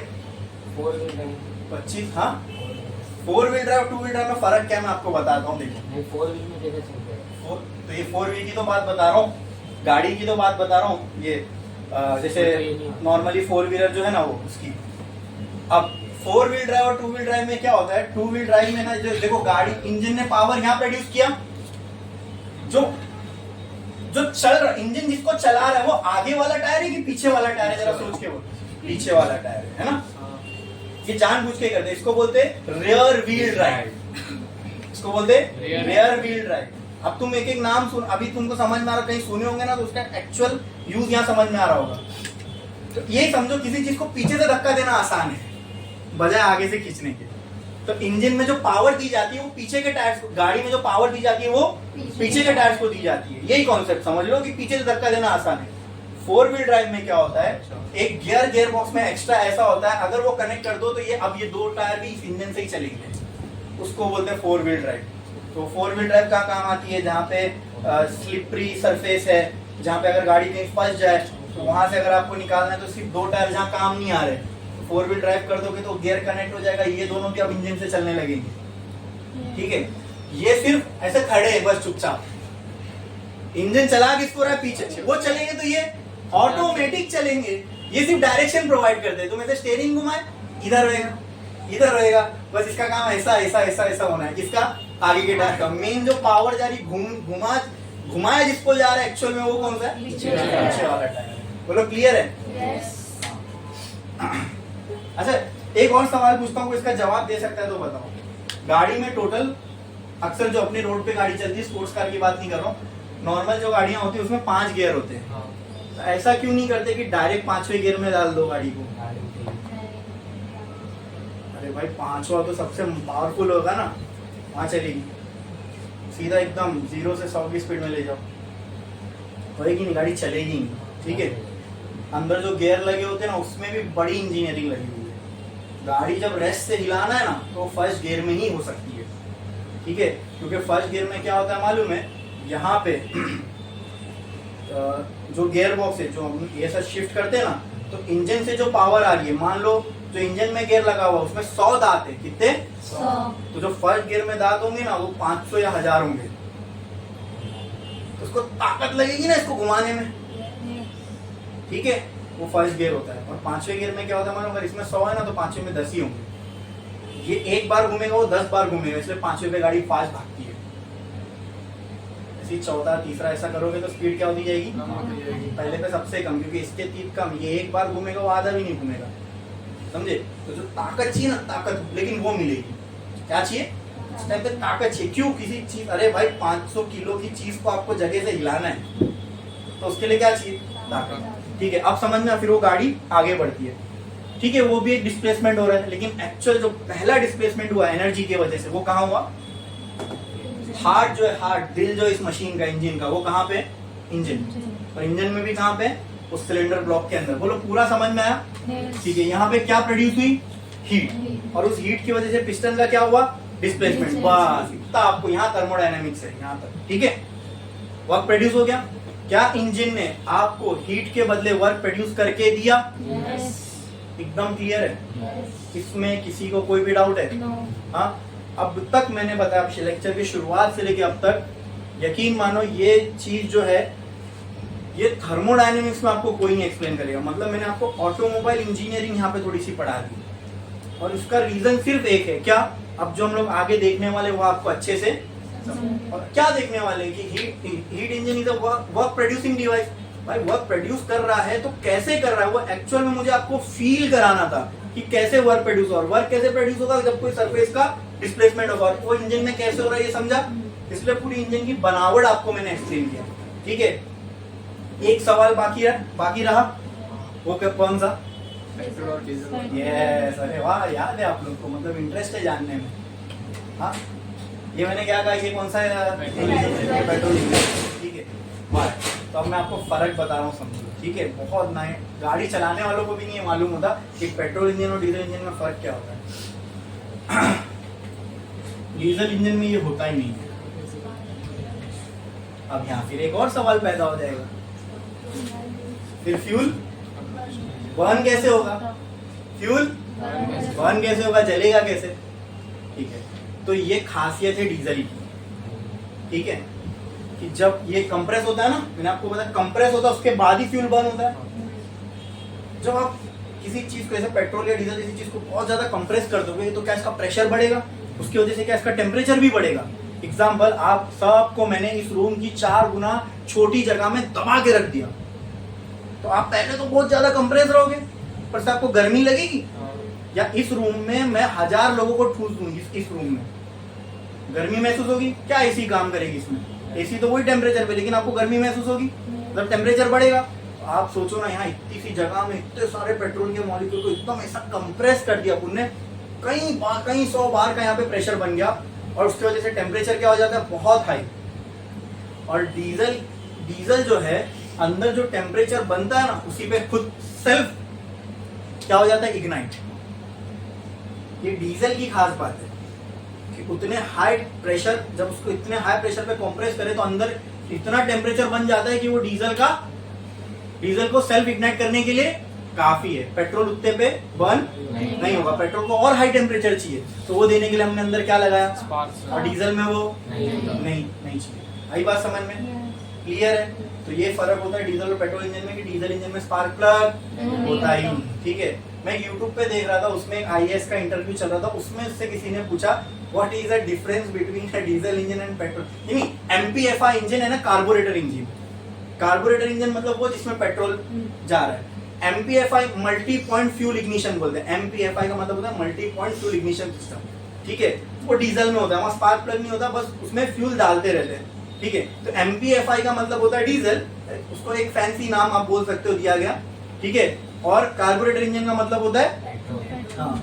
तो उसने IAS का इंटरव्यू, उसमें वो आंसर दे रहा है कि कार्बोरेटर इंजन हैज कार्बोरेटर, और फिर सामने वाला जो इंटरव्यूअर है वो हंस के बोल देता है एन MPFI हैज MPFI। तो एक सिली बात हो गई ना ये, कि आप इतने बड़ी चीज के इंटरव्यू पे बैठे और आपसे ये आंसर सामने वाला एक्सपेक्ट नहीं करता है, तो मत दो। नहीं आता तो बोलो सर आई डोंट नो, है कि नहीं? हंसी उड़ाने का मौका तो मत दो सामने वाले को। बट आपके समझ में आया डीजल और पेट्रोल में क्या फर्क है? और फिर बर्न कैसे होता है? वो सवाल पैदा हुआ, बर्न कैसे होता है डीजल इंजन में? तो कैसे होता है? सेल्फ इग्नाइट हो जाता है, अंदर इतना प्रेशर टेम्परेचर ऑटोमेटिक बन जाता है कि डीजल धमाका डीजल का अपने आप हो जाता है। क्लियर है? ठीक है, समझ में आया? इसमें किसी को कोई डाउट है? पक्का? कैसे हीट इंजन जो है हीट एनर्जी को वर्क में कन्वर्ट करता है, ये समझा सबको? इसमें किसी को कुछ भी डाउट है?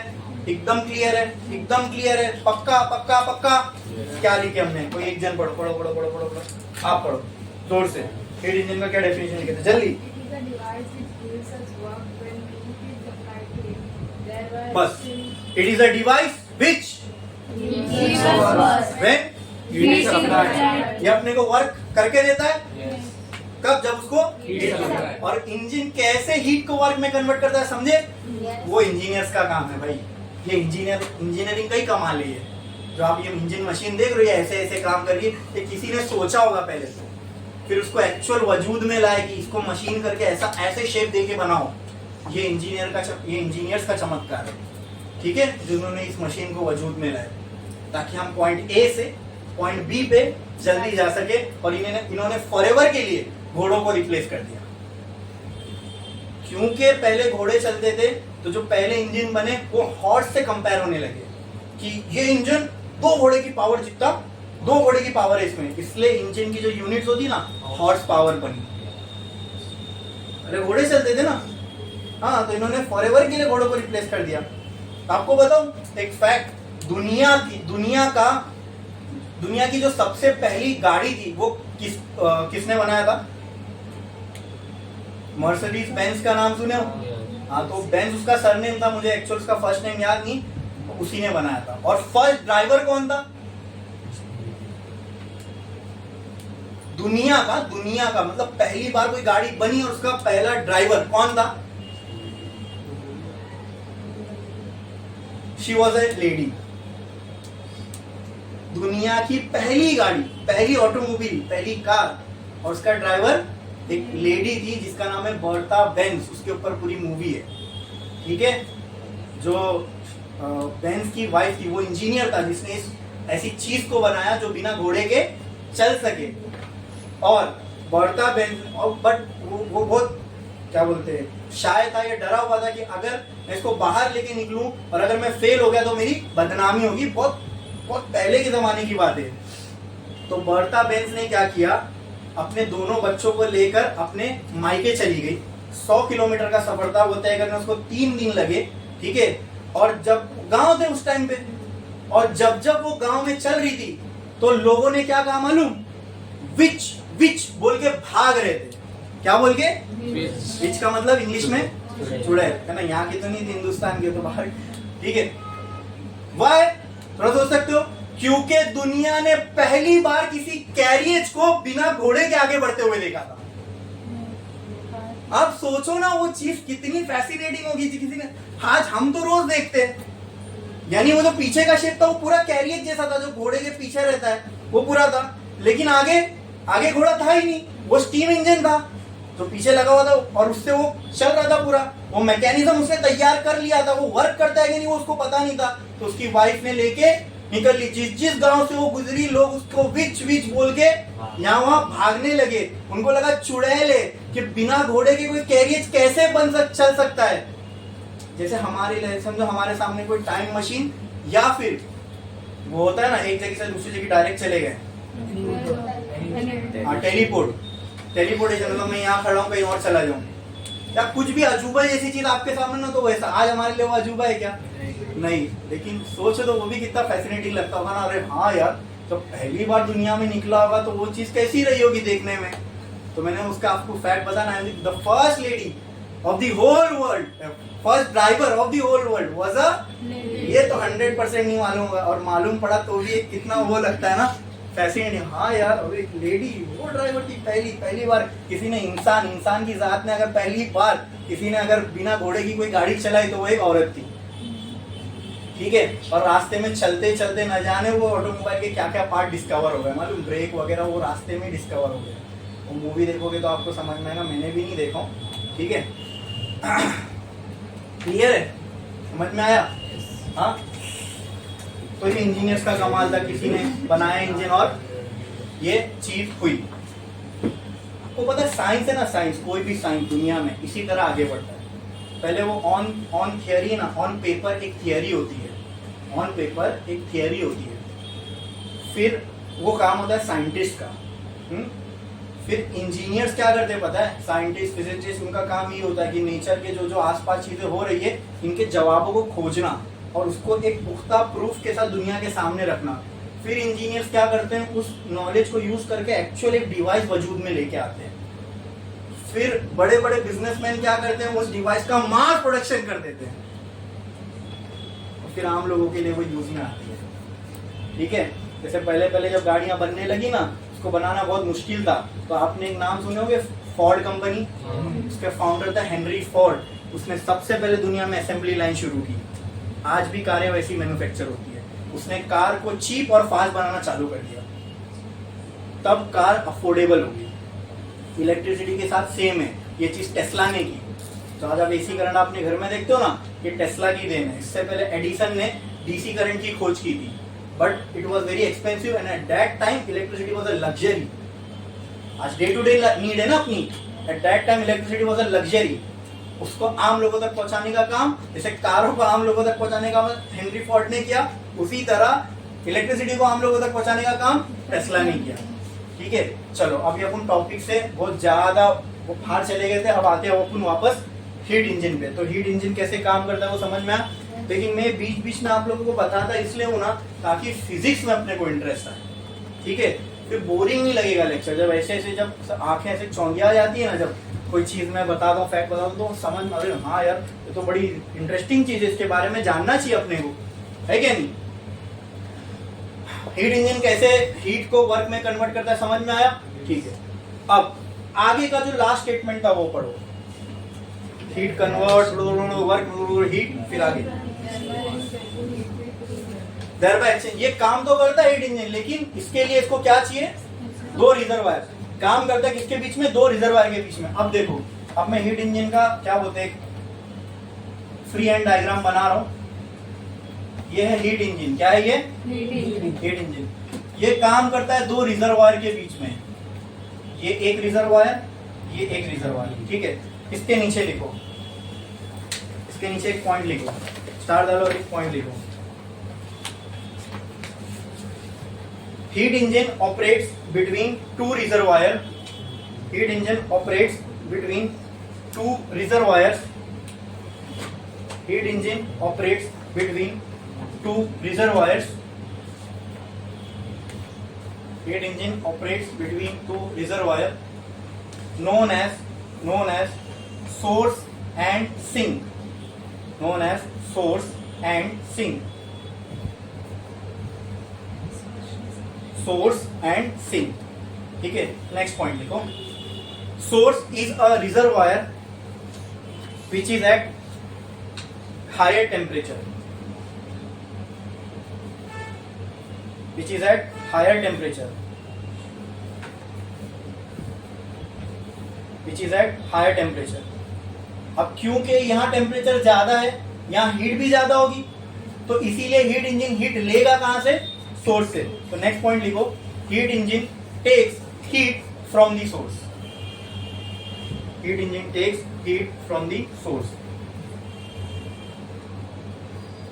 घर में वॉश बेसन है, उसमें सिंक होता है, सिंक में कचरा फेंकते हैं, तो जो रिजेक्ट किया माल वो कहां जाएगा, जो रिजेक्शन है वो कहां जाएगा, सिंक में। कहां जाएगा, अच्छा अगर वहां रिजेक्शन जा रहा है तो वहां पे मान लो अगर ये हायर टेम्परेचर पे, तो वो यहां से लेगा और रिजेक्ट कहां करेगा, सिंक में। तो source is at higher temperature, then sink will be at, तो लिखो sink is a reservoir, sink is a reservoir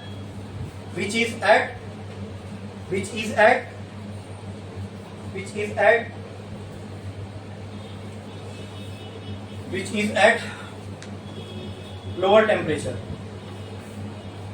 which is at lower temperature। ठीक है, और यहां पे हीट इंजन लेगा हीट सोर्स से और डंप कहां पे करेगा, सिंक में। तो नेक्स्ट लिखो, हीट इंजन रिजेक्ट्स हीट और dumps heat into sink। Heat engine rejects or dump heat into sink। लिखा आपने, बोलो लिख लिया, हो गया, वेरी गुड। ठीक है, देखो हीट इंजन है, इसको काम करना है बराबर। एक जगह हायर टेम्परेचर होगा और दूसरी जगह लोअर, और इन दोनों के बीच में कौन काम करेगा? Heat engine. कहां से हीट लेगा? हायर वाले से। कहां हीट छोड़ेगा? और ये करते हुए बदले में ये क्या प्रोड्यूस करेगा? बोलो। अरे एक ही काम है, इसको एक ही चीज प्रोड्यूस कर सकता है, क्या? Heat engine. इंजन का काम ही है वर्क प्रोड्यूस करके देना। सिंपल रहेगी ये बात दिमाग में। इंजन का काम है वर्क प्रोड्यूस करके देना, ठीक है। चलो मैं इसको बना देता हूं सोर्स। ये क्या है मेरा? इसको मैं बोल देता हूं सिंक। और ये दोनों भी, इसको क्या बोलते हैं हम लोग? रिजर्वायर का मतलब क्या होता है? डैम बनाते ना, डैम। तो डैम से पहले जो भी पानी जमा होता है उसको हम रिजर्वायर बोलते हैं। क्या बोलते हैं? मतलब वहां पानी जमा है, जहां जमा करके रखते हैं वो चीज को क्या बोलते हैं? तो ये एक रिजर्वायर है, ये एक रिजर्वायर। मतलब सीधी सी बात है, ये दोनों में भी कोई चीज। और हीट इंजन को क्या चाहिए काम करने के लिए? हीट। काम करने के लिए हीट चाहिए, देगा वर्क ना। काम करने के लिए क्या चाहिए इसको? तो ये भी रिजर्वायर है, ये भी रिजर्वायर। तो दोनों में क्या जमा होगी? सिंपल सिंपल है। समझ में आया? समझ में आया? रिजर्वायर का इंग्लिश में मतलब होता है वो जगह जहां पे आपको कोई चीज जमा करके रखनी हो, दैट इज रिजर्वायर। जहां वो प्लेंटी में अवेलेबल है, ठीक है, ठीक है। अब उस रिजर्वायर में आप कितना भी निकाल लो, कितना भी डाल लो, कोई फर्क नहीं पड़ेगा। एक समंदर है, उसमें से मैं 1000 करोड़ लीटर पानी निकाल लूं तो क्या समंदर को फर्क पड़ेगा? और उतना ही डाल दूं तो उसको फर्क नहीं पड़ने वाला। समझ में आया? रिजर्वायर ऐसी होती है, इसको बोलते हैं रिजर्वायर। आई बात समझ में? क्लियर है? तो सोर्स और सिंक दोनों भी क्या है? एक तरह के रिजर्वायर है। दोनों भी क्या है? तो फिर सर फर्क क्या है दोनों में? तो एक होगा हायर टेम्परेचर पे, एक होगा लोअर टेम्परेचर। तो चलो इसके टेम्परेचर को मैं बोल देता हूँ T1 और इसके टेम्परेचर को मैं बोल देता हूँ, और कहीं साइड में लिख देता हूँ। चलो T1 is greater than T2। समझ में आ गया? फिर सोर्स का टेम्परेचर ज्यादा, ठीक है। और मैंने आपको बचपन में बता दिया हूँ कि हीट कहाँ से कहाँ ट्रांसफर होती है। ये कुदरत का नियम है, ठीक है। Higher to. तो हीट कहाँ से कहाँ जाएगी? सोर्स से सिंक में कि सिंक से सोर्स में? सोर्स से हीट आएगी और सिंक में हीट जाएगी। अब इसने क्या किया? ये हायर टेम्परेचर पे था तो हीट इंजन ने यहां से हीट लिया ना। तो हीट कौन किससे रिप्रेजेंट करते हैं? किससे? बोलो। Capital Q. ये हीट किस में जा रही है? हीट इंजन में। और क्योंकि ये टेम्परेचर इसने सोर्स से लिया और वहां टेम्परेचर T1 है, तो ये हीट को मैंने बोल दिया Q1। क्या बोल दिया? ओके, अच्छा ठीक है, ठीक है। अभी मैं सिर्फ समझने के लिए नंबर ले रहा हूँ। हाँ, मान लो ये जो सोर्स है ना वो यही है। सोर्स मतलब जहां से हीट मिल रही है वो पेट्रोल ही सोर्स है ना। हाँ, मान लो वो पेट्रोल बर्न हुआ और वहां पे जो ये हीट प्रोड्यूस हुई, लेट से 100 जूल। कितनी हुई? 100 जूल इसमें से। और अब एक और चीज मैं बता रहा हूँ, इसको नोट करके लिखो। ऊपर मार्जिन में नोट डालो, NOT नोट। एक नोट करके लिखो, एक नोट ले लो, ठीक है। वो नोट में क्या लिखना है आपको समझो।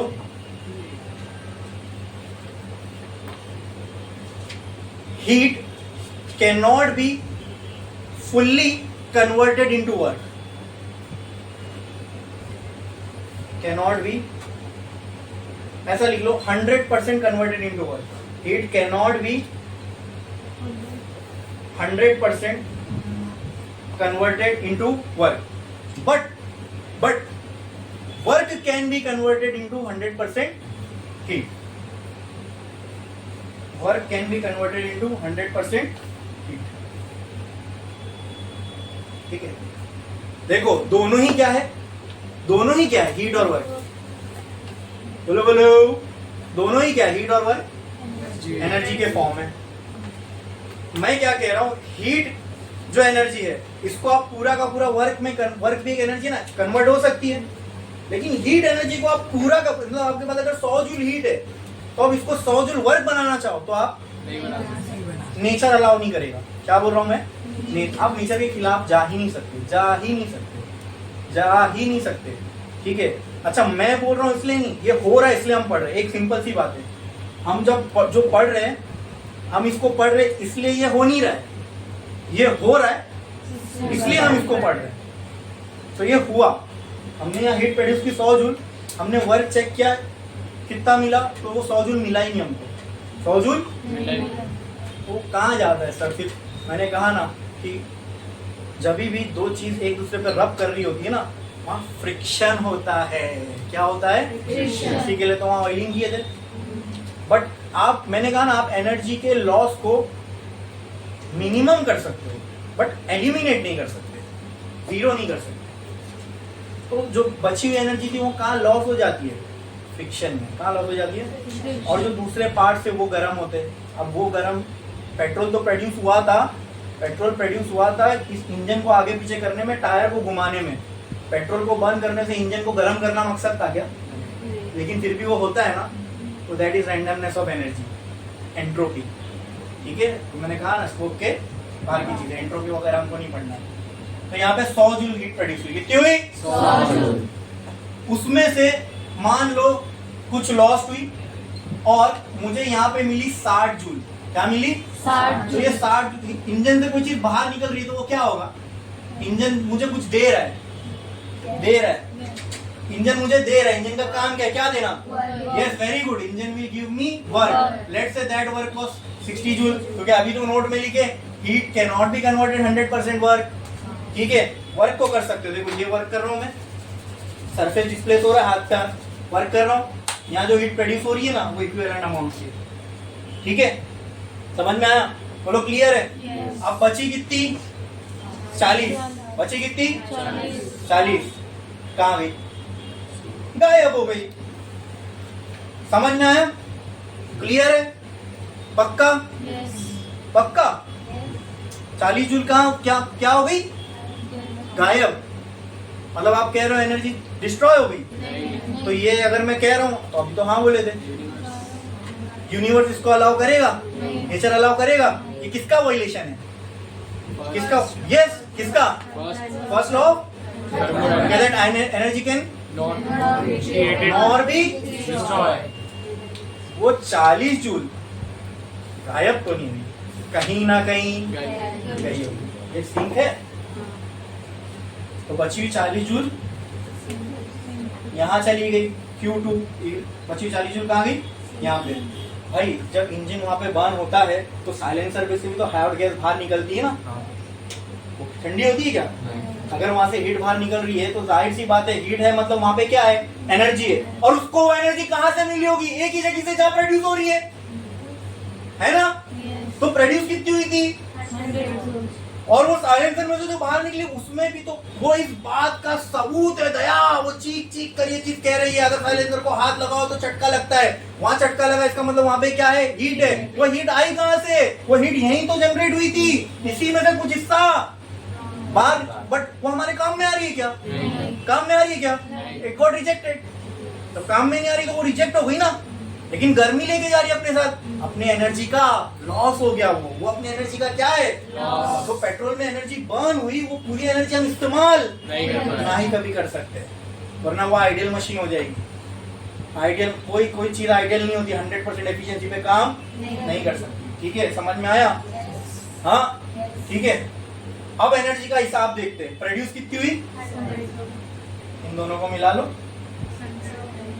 निकली कितनी बात? देखो ये भी बाहर निकल रही है, ये भी इंजन से बाहर ही आ रही है। देखो अंदर जाने वाली एक ही है, बाहर आने वाली लेकिन अंदर और बाहर जाने वाले का हिसाब सेम होना चाहिए। Total amount of energy should remain constant. Yes, क्या है? तो कहना से Q1 will be equal to W plus Q2। क्या ये डायग्राम देख के मैं ये इक्वेशन बना सकता हूँ? पक्का? तो कहना से Q1 minus Q2 is equal to W।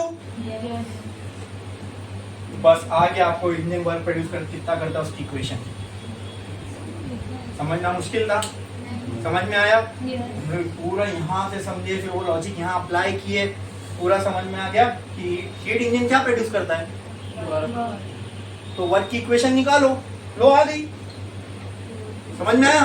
जब वो वर्क प्रोड्यूस करता है तो कितना करता है? सर इतना करता है। Q1 माइनस जितनी हीट दिया उसमें से जितनी रिजेक्ट हो गई माइनस कर दो तो बची किसमें? तो तुमको वर्क के फॉर्म में इंजन ने दे दिया। बराबर। तो कहना है दिस Q1। अच्छा, अपना मकसद क्या है हीट इंजन लगाने का? क्या करना है अपने को हीट इंजन से? Very good very good very good. मकसद क्या हीट इंजन लगाने का? उससे क्या प्रोड्यूस करवाना है? तो अगर मैं बोलूं the output of the heat engine will B, जो मकसद है हमारा, ये मशीन मैंने लगाया, उससे मेरा आउटपुट क्या मैं चाह रहा हूं, क्या निकले उसमें से? वर्क। क्या निकले? तो मेरा आउटपुट क्या होगा? वर्क। क्या होगा? क्या होगा? क्या इस पे सब एग्री करते हैं? क्या इस पे सब एग्री करते हैं? क्या ये चीज सबके समझ में आई? Heat engine is a device, इसको कोई इंजन हम लगा इसलिए रहे ताकि हम क्या प्रोड्यूस कर सके? तो हमारा पर्पस क्या है? जो हमारा पर्पस है वही आउटपुट होगा। अरे भाई, जो आप उससे पाना चाहते हो वही आपका क्या है? उस इंजन, उस मशीन को लगाने का आउटपुट। तो what will be the output of this heat engine?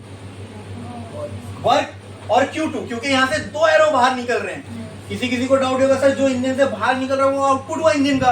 यहाँ दो चीजें इंजन से बाहर निकल रही है, ये वाली हीट और ये वाली हीट। तो मैं आपसे सिंपल से एग्जांपल पूछता हूँ कि आप अगर इंजन चला रहे हो गाड़ी का, तो आपका मकसद साइलेंसर से गर्म हवा निकालना है कि गाड़ी को आगे बढ़ाना है?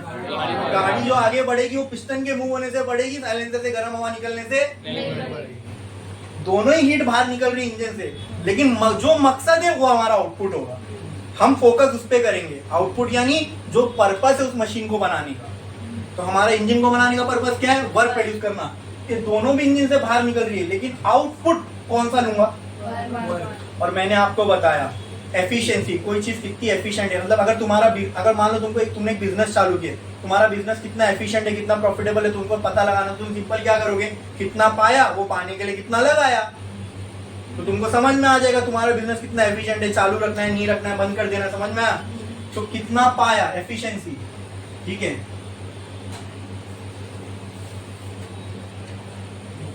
एफिशिएंसी क्या होती है? कितना, वो क्या होता है? जो पाया हुआ आउटपुट, वो पाने के लिए कितना, वो क्या होगा? तो ये एफिशिएंसी किसकी चाहिए अपने को? हीट इंजन की। किसकी? तो हीट इंजन की एफिशिएंसी का सिंबल लिख रहा हूं, ध्यान दो। हीट इंजन की एफिशिएंसी का सिंबल ऐसा होता है, इसको बोलते हैं ईटा। इस सिंबल का नाम है ETA, ईटा। ठीक है, लाल वाला नहीं, सिंबल का नाम है ग्रीक अल्फाबेट से, अल्फा गामा बीटा ईटा, ये। ठीक है, ये एफिशिएंसी किसकी है? हीट। अरे ये सिंबल का नाम है ईटा, ये रिप्रेजेंट किसको कर रहा है? जैसे गामा कहीं लिखा हुआ है तो सिंबल का नाम गामा है, वो वेवलेंथ को, सॉरी लैम्डा लिखा हुआ है कहीं, तो ये सिंबल का नाम लैम्डा है, लेकिन ये रिप्रेजेंट वेवलेंथ को करता है। उसी तरह ये ईटा सिंबल है, ये रिप्रेजेंट एफिशिएंसी को करता है। तो efficiency of heat engine will be what?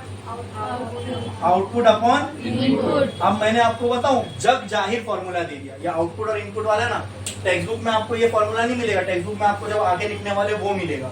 लेकिन मैं क्या कह रहा हूं, मैंने आपको एक ऐसा सिंपल फॉर्मूला दे दिया, आप इस मशीन पे नहीं, कोई भी मशीन पे अप्लाई कर सकते हो। मैंने कहा एफिशिएंसी निकालो, तुम कितने एफिशिएंट हो, ये मशीन कितनी एफिशिएंट है, ये मशीन कितनी एफिशिएंट है, मुझे पता लगाना है। तो मैं देखूंगा इस पे जो मुझे चाहिए था वो कितना मिला, और वो पाने के लिए मैंने इसको कितना दिया, तो मुझे पता चल जाएगा ये मशीन कितनी एफिशिएंट है। तो सिंपल, कोई भी चीज की एफिशिएंसी निकालनी हो, सिंपल सिंपल सिंपल। मैं हीट इंजन की बात नहीं कर रहा हूँ, मैं क्या कहा, कोई भी डिवाइस की एफिशिएंसी निकालनी हो, आप ये फॉर्मूला हर जगह यूनिवर्सल फॉर्मूला दे दिया मैंने आपको, क्या? Output upon input. ठीक है ठीक है ठीक है। अब आते हैं हीट इंजन पे स्पेशली। हीट इंजन का आउटपुट क्या है? Very good. तो जहां आउटपुट लिखे वहां क्या लिखोगे? वो तो मैंने समझाने के लिए बोला था, क्या? ठीक है, तो चलो वर्क W नहीं लिखता सीधा, और W। और अब ये पाने के लिए हमने लगाया क्या, दिया क्या इंजन को? Very good, heat. और वो क्या है यहाँ पे? वेरी गुड यार, एक नंबर, समझ गए आप लोग। ठीक है, क्लियर है?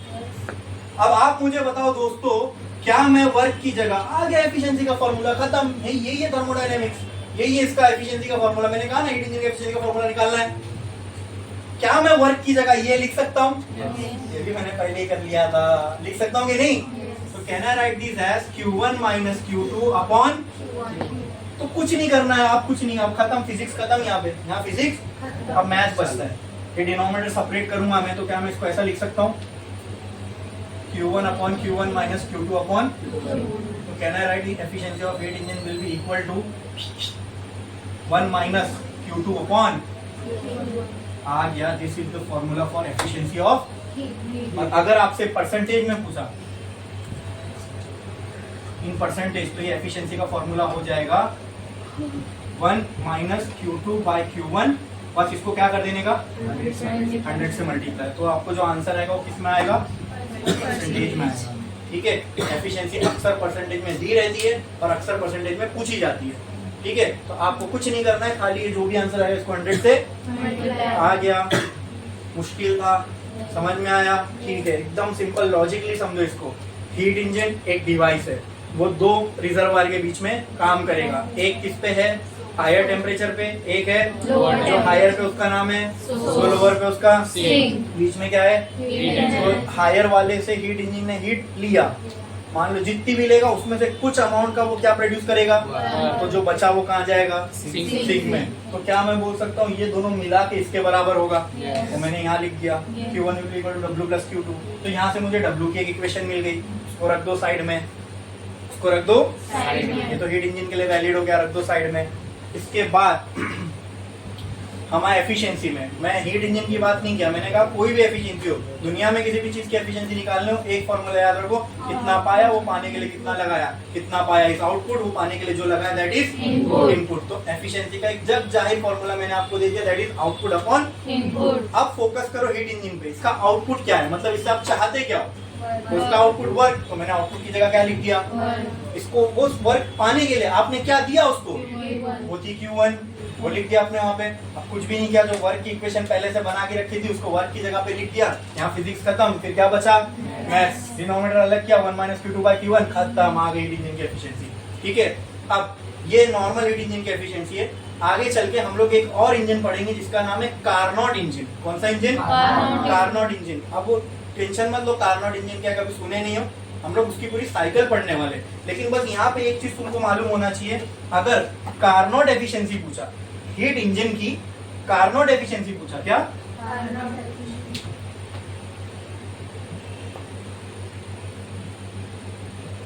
Carnot efficiency of heat engine, तो कुछ भी नहीं करना है, बस 1 माइनस Q2 बाई Q1 की जगह T2 बाई बस यार, और कुछ नहीं। ठीक है, इसका डेरिवेशन अपने को नहीं है, मतलब ये Q2 से Q1 T2 बाई T1 कैसे बना, इसका डेरिवेशन अपने को सिलेबस में नहीं है।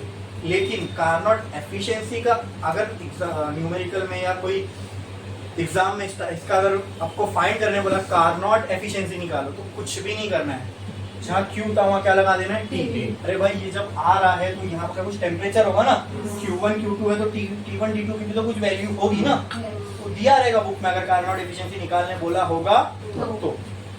समझ में आया, क्लियर है? बोलो इसमें किसी को कोई डाउट है, पूरे हीट इंजन में किसी को कुछ भी डाउट है?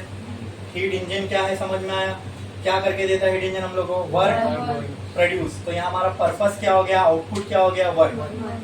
ठीक है, वो वर्क प्रोड्यूस करने के लिए हीट इंजन कंज्यूम क्या करता है, हीट। अब वो कैसे करता है वो एक्चुअल में मैंने आपको बता दिया, बराबर। अब उसका हमको मैथमेटिकल रिलेशन देखना था, तो ये पूरी कहानी मैंने बताया, समझ में आया। इसमें सोर्स सिंक क्या है समझ में आया, क्लियर है।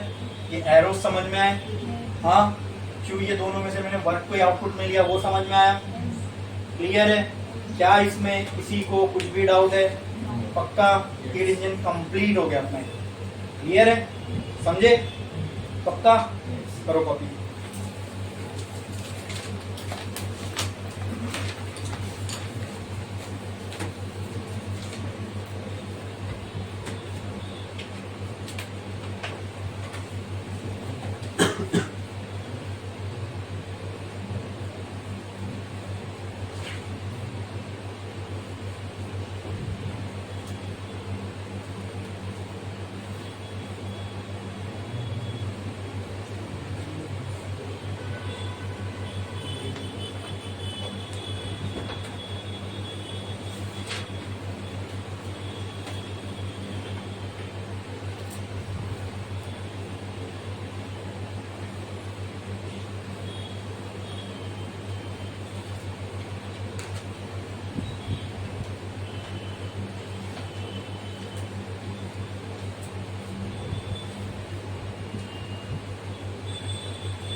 और लिख के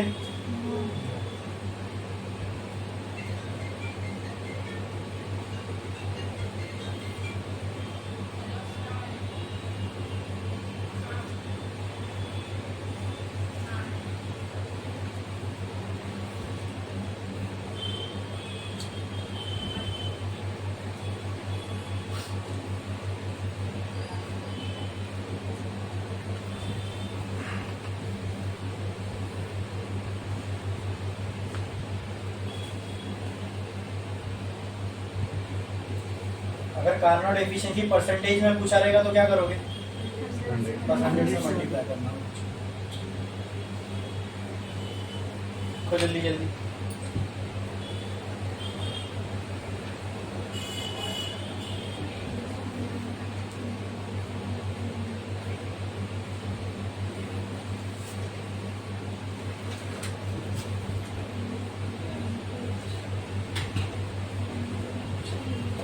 हो गया लिख के? चलो का बाकी है, तो जल्दी करो।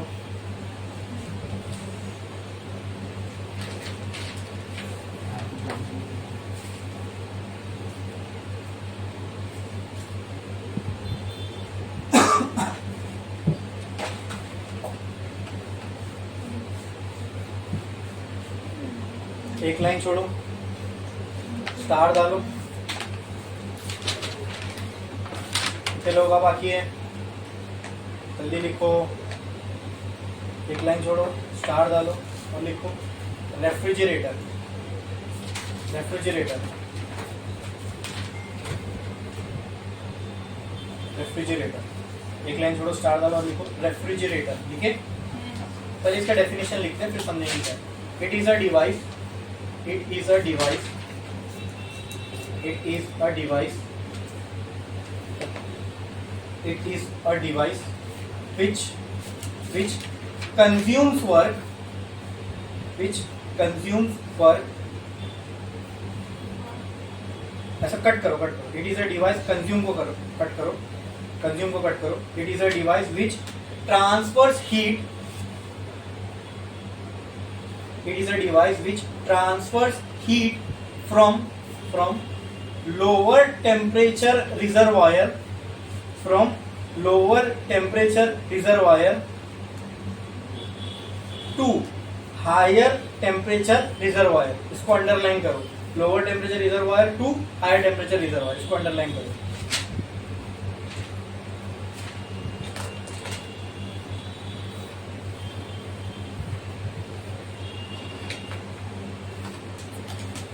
thereby consuming work, thereby consuming work, thereby consuming work,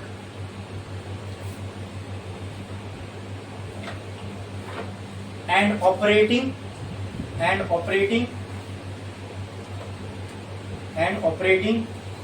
between two reservoir, and operating between two reservoir। हाँ, अब हीट इंजन अच्छे समझ लेना। अब ये सब समझने में कोई दिक्कत नहीं होगी। देखना, अभी एक डिवाइस पढ़ने जा रहे हैं हम लोग जिसका नाम है रेफ्रिजरेटर। क्या नाम है इसका? रेफ्रिजरेटर। इसका पर्पस क्या है मालूम है? एक स्पेस को ठंडा करना, मतलब एक जगह को इसके आसपास के सराउंडिंग से कम टेम्परेचर पे मेंटेन करके रखना। ये एक रेफ्रिजरेटर का काम है। तो आप सोचो, ये करने के लिए इसको क्या करना पड़ेगा? यहाँ से वो स्पेस जिसको ठंडा करना है, वहां से हीट निकालनी पड़ेगी और बाहर डंप करनी पड़ेगी। तो जब यहाँ से हीट जाएगी, ऑटोमेटिकली ये स्पेस क्या हो जाएगा? ठंडा। क्लियर है इतना? तो क्या हम यहाँ पे ये कर रहे हैं कि we are transferring heat from, अच्छा अगर ये स्पेस ठंडा होगा मतलब यहाँ का टेम्परेचर कम होगा as compare to it surrounding. तो क्या मैं बोल सकता हूँ ये जो मैं कर रहा हूँ रेफ्रिजरेटर के through, I am transferring heat from lower temperature to higher temperature. क्या नेचर इसको अलाउ करता है? नेचुरली ये चीज होगी? नेचुरली ये चीज होगी। लेकिन अगर करना है तो क्या करना पड़ेगा? फिर मैंने पहले लेक्चर में बताया था, अगर ये करना है आपको, अगर लोअर टेम्परेचर से हायर से लोअर पे तो तुम कुछ भी मत करो तो भी अपने आप हीट ट्रांसफर हो जाएगी। लेकिन अगर आपको लोअर टेम्परेचर से हायर टेम्परेचर पे हीट ट्रांसफर करना है तो वहां पे आप लोग को क्या लगेगा? एक डिवाइस लगेगा। एक मशीन लगेगी and now we are studying that machine and that machine is called as refrigerator. Refrigerator क्या करेगा, लो एक जगह से हीट निकालेगा और दूसरी जगह डंप करेगा। जहां से हीट निकालेगा वहां का टेम्परेचर कम हो गया, अब ये करता जाएगा, मतलब लोअर टेम्परेचर से हीट निकालता रहेगा, हायर पे डंप। ये नेचुरली तो हो नहीं सकता। अब अगर ये करना है तो उसके लिए हमको क्या चाहिए, डिवाइस चाहिए। वो डिवाइस क्या है, रेफ्रिजरेटर। अब अपना मकसद क्या है, लोअर टेम्परेचर से हायर टेम्परेचर पे हीट ट्रांसफर करना, और इससे होगा क्या, ऑटोमेटिक जहां से हीट निकलेगी वो स्पेस ठंडा हो जाएगा। लेकिन ये रेफ्रिजरेटर खुद ब खुद नहीं कर सकता, तो इसके लिए अब हमको इसको वर्क देना पड़ेगा। इंजन क्या था, वो हमको वर्क दे रहा था, और रेफ्रिजरेटर क्या है, हमको इसको वर्क देना पड़ेगा। वर्क का मतलब क्या होता है मालूम, energy. Work is a form of energy, मतलब ये करवाने के लिए हमको इसको एनर्जी देनी पड़ेगी, जो कि हम देते हैं in the form of electricity. हाँ, उस इलेक्ट्रिसिटी से क्या होता है मालूम। अब मैं उसको वर्क क्यों कर रहा हूँ, यहाँ पर भी समझो। रेफ्रिजरेटर में वर्क कहाँ होता है सर, ये तो इंजन है ही नहीं। क्या रेफ्रिजरेटर में कंप्रेसर होता है। आपको पता है कंप्रेसर में क्या होता है, ये पिस्टन सिलेंडर अरेंजमेंट ही होती है। जो एसी की गैस होती है ना, एसी में गैस होती है, वो कंप्रेसर के अंदर कंप्रेस एक्सपांड हो रही होती है। तो क्या यहाँ पे किसी चीज का डिस्प्लेसमेंट हो रहा है, इसका मतलब यहाँ पे क्या हो रहा है। और वो कंप्रेसर को चलाने के लिए हमने क्या दिया, उस कंप्रेसर के प्लग को कहाँ दिया, तो यहाँ से एनर्जी कहाँ जा रही है, और वो वर्क हो रहा है। मतलब अब हम वर्क दे रहे हैं किसको, तो वो वर्क देने के बदले में रेफ्रिजरेटर हमको क्या देगा, वो एक स्पेस को, मतलब जो फ्रिज होता है ना, फ्रिज के अंदर एक स्पेस होती है, वो उस स्पेस को कूल करेगा एज कंपेयर टू इट्स, मतलब वो उस स्पेस का टेम्परेचर कम बना के रखेगा एज कंपेयर टू इट्स। यही काम है रेफ्रिजरेटर का, यही काम है, स्पेस को ठंडा करना, स्पेस को, इसको बोलते हैं कूलिंग इफेक्ट। क्या बोलते हैं, कूलिंग इफेक्ट प्रोड्यूस करना काम है रेफ्रिजरेटर का। लेकिन ये फ्री में करेगा क्या, इतना ज्यादा बिल भरते ना हम लोग उसका, एसी का, ठीक है। ये भी एक तरह का रेफ्रिजरेटर ही है। एक्चुअल में एसी का मतलब होता है एयर कंडीशनर। एयर को कंडीशन करता है वो रिक्वायरमेंट के हिसाब से, मतलब अगर तुमको गर्म हवा चाहिए तो वो भी देगा, ये देगी क्या। कार की एसी को आप बोल सकते हो एयर कंडीशनर, उसमें ठंडा गर्म दोनों का ऑप्शन होता है, ठीक है। इस एसी में नहीं है। ये क्या है, ये रेफ्रिजरेटर ही है, ये सिर्फ स्पेस को क्या कर रही है, ठंडा कर रहा है, ठीक है। आई बात समझ में, क्लियर है, ठीक है। चलो, तो ये भी, ये रेफ्रिजरेटर है, ये भी कितने रिजर्वायर के बीच में काम करेगा, दो। एक जगह से हीट लेगा, एक जगह हीट देगा। हीट कहां से लेगा, सोचो, हीट कहां से लेगा, अब सोचो, वो तो हीट इंजन करता है, सोर्स से हीट लेता है। रेफ्रिजरेटर क्या करेगा, सिंपल सी बात है, जिसको ठंडा करना है वहां से हीट लेगा। तो अब मैं क्या, सारे एरो उल्टे, वहां पे ऐसे थे, अब यहाँ एरो।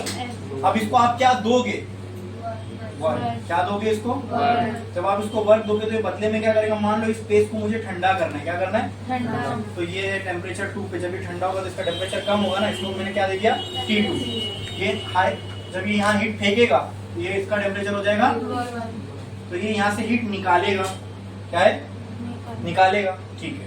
तो ये T2 है, तो ये क्या हो गया, Q2, बराबर, ठीक है। अब ये यहाँ पे हीट बोलो देगा, तो ये क्या, और ये टेम्परेचर है T1 पे, तो अब जाहिर सी बात है, अगर ये कहीं पे हीट फेंक रहा है तो वहां का टेम्परेचर ज्यादा ही होगा ना। तो क्या मैं यहाँ पे लिख सकता हूँ T1 is greater than T2। क्या ये बात यहाँ पे ट्रू है, ट्रू है। हीट इंजन का आपने एरो देखे थे कैसा था, हीट इंजन ऊपर से हीट दे रहा था, नीचे हीट, ये क्या कर रहा है, नीचे वाले से हीट निकाल रहा है और ऊपर हीट दे रहा है। अब उल्टा, मतलब this is at lower temperature, this is at higher temperature. We are transferring heat from lower temperature reservoir to higher. क्या हमने यही लिखा डेफिनेशन में, What does refrigerator do? It transfers lower to higher को अंडरलाइन करवाया था। ये देखो ना, ये रिजर्वायर का टेम्परेचर क्या है, कम है, ये रिजर्वायर का टेम्परेचर क्या है, ज्यादा, ठीक है, तो what does refrigerator do? It transfers heat from lower temperature reservoir to higher temperature reservoir, thereby अब ये वर्क कंज्यूम कर रहा है, इसलिए वर्क का एरो मैंने मतलब ये वर्क इसके अंदर जा रहा है, इंजन वर्क दे रहा था, इंजन वर्क दे रहा था, इसलिए वहां से वर्क का एरो बाहर की तरफ था। यहाँ पे हम रेफ्रिजरेटर को वर्क दे रहे हैं, तो इसलिए वर्क का एरो, ये क्लियर है क्या? ये समझ में आया? मतलब अगर इस रूम के एग्जांपल से समझू आपको, तो ये स्पेस क्या होगा, क्लास या कॉरिडोर? वेरी गुड, इसको ठंडा करना है ना, ये क्लास है, ठीक है, और ये स्पेस क्या होगा, कॉरिडोर। समझ में आया? क्लियर है? और बदले में इस एसी को हम क्या दे रहे हैं, कनेक्ट है ना, कहीं ना कहीं तो कनेक्ट होएगा ये, ठीक है, बराबर। इसमें क्या दे रहे हैं, अब इसको भी, इसकी भी एफिशिएंसी निकालना है, तो बस इतना याद रखो, इसकी एफिशिएंसी है, ये एफिशिएंसी, उसको नाम दे दिए सीओपी। क्या नाम दे दिए? सीओपी। इसको बोलते हैं कोएफिशिएंट ऑफ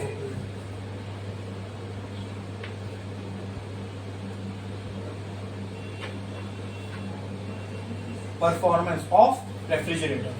है ये एफिशिएंसी ही, बस इसका नाम बदल लीजिए, बस इसका नाम बदल। एफिशिएंसी ही है ये रेफ्रिजरेटर की। तो मैंने आपको पहले ही बता दिया, कोई भी चीज की एफिशिएंसी आपको निकालनी हो दुनिया की, तो उसका क्या फॉर्मूला होना चाहिए, आउटपुट अपॉन इनपुट, ठीक है। तो अब मैं वापस यहाँ पे लिखता हूँ COP ऑफ रेफ्रिजरेटर। क्या ये हमारा आउटपुट कूलिंग इफेक्ट प्रोड्यूस करना है, हाँ, किसी एक स्पेस को कूल करना है, तो क्या मैं यहाँ पे लिख सकता हूँ output is equal to cooling, हाँ, और इनपुट मैं ऐसे ही लिख देता हूँ, बाद में इनपुट की जगह पे हम देखेंगे क्या डालना है। तो इतना क्लियर है?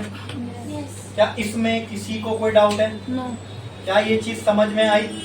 यहाँ पे एक चीज चेंज हुई, वो क्या, यहाँ पे एरोस चेंज हो गए। क्यों चेंज हुए भाई? काम उल्टा करता है, वहाँ वर्क प्रोड्यूस हो रहा था, यहाँ वर्क कंज्यूम हो रहा है, ठीक है। वो हायर से लोअर पे हीट ट्रांसफर कर रहा था, ये सब उल्टा हो जाएगा ना, हायर से लोअर हीट जा रही तो वर्क मिल रहा है, लोअर से हायर हीट जाएगी तो वर्क आएगा। समझ में आया? क्लियर है? क्या इसमें किसी को कोई डाउट है? समझा? पक्का? बढ़े आगे? पक्का? बढ़े आगे? ठीक है, ठीक है, ठीक है। अब ये अपना आउटपुट है, ठीक है, आउटपुट अपॉन इनपुट। अब आप मुझे बताओ,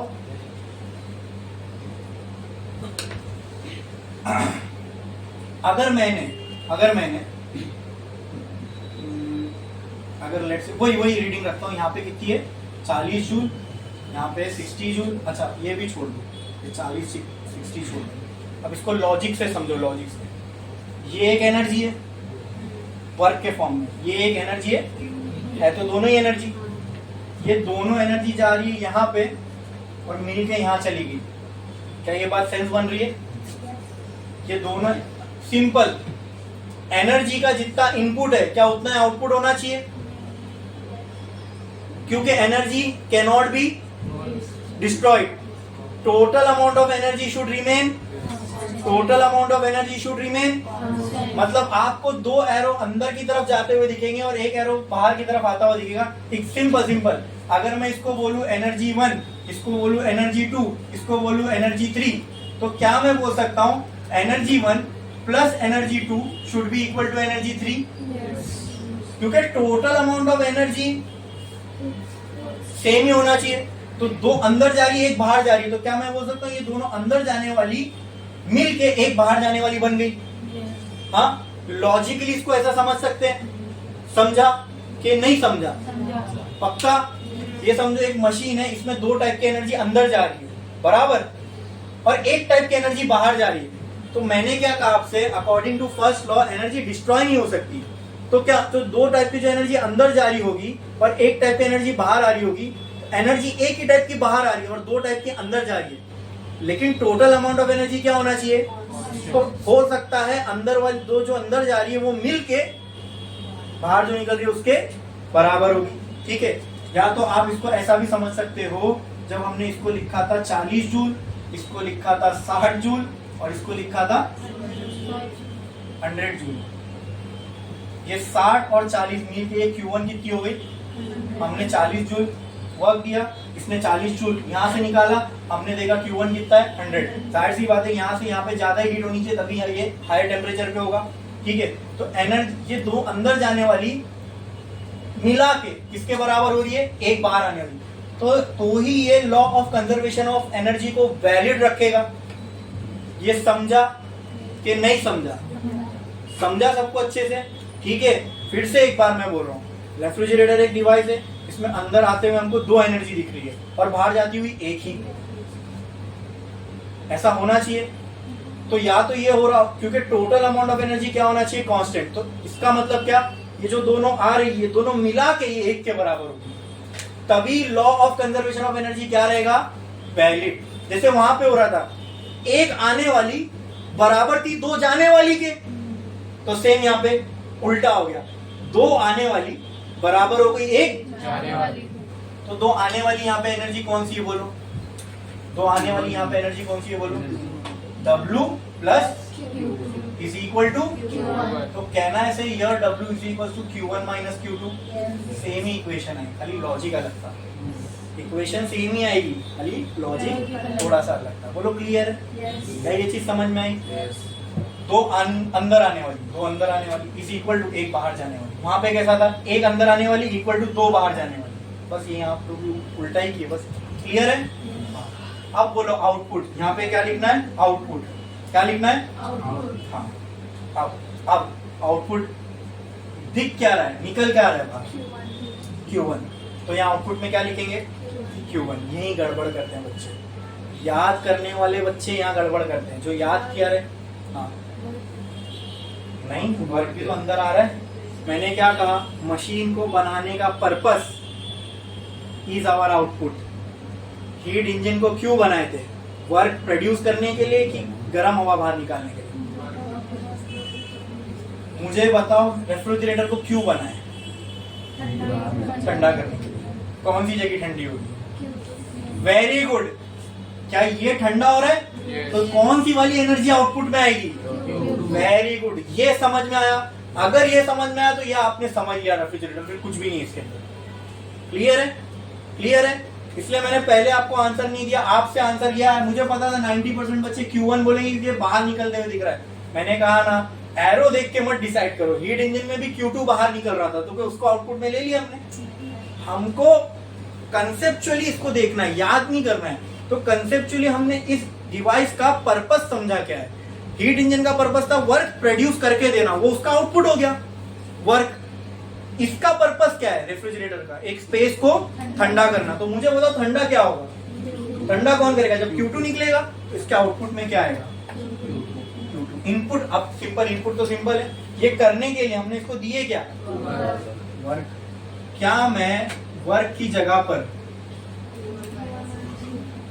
अब इसमें तो सेपरेट करना नहीं है, ठीक है, COP ऑफ रेफ्रिजरेटर, ये आ गया फॉर्मूला। ठीक है, अगर परसेंटेज में करना है तो क्या करोगे? खाली इसको 100 से मल्टीप्लाई करना। और अगर कार्नोट रेफ्रिजरेटर पूछा तो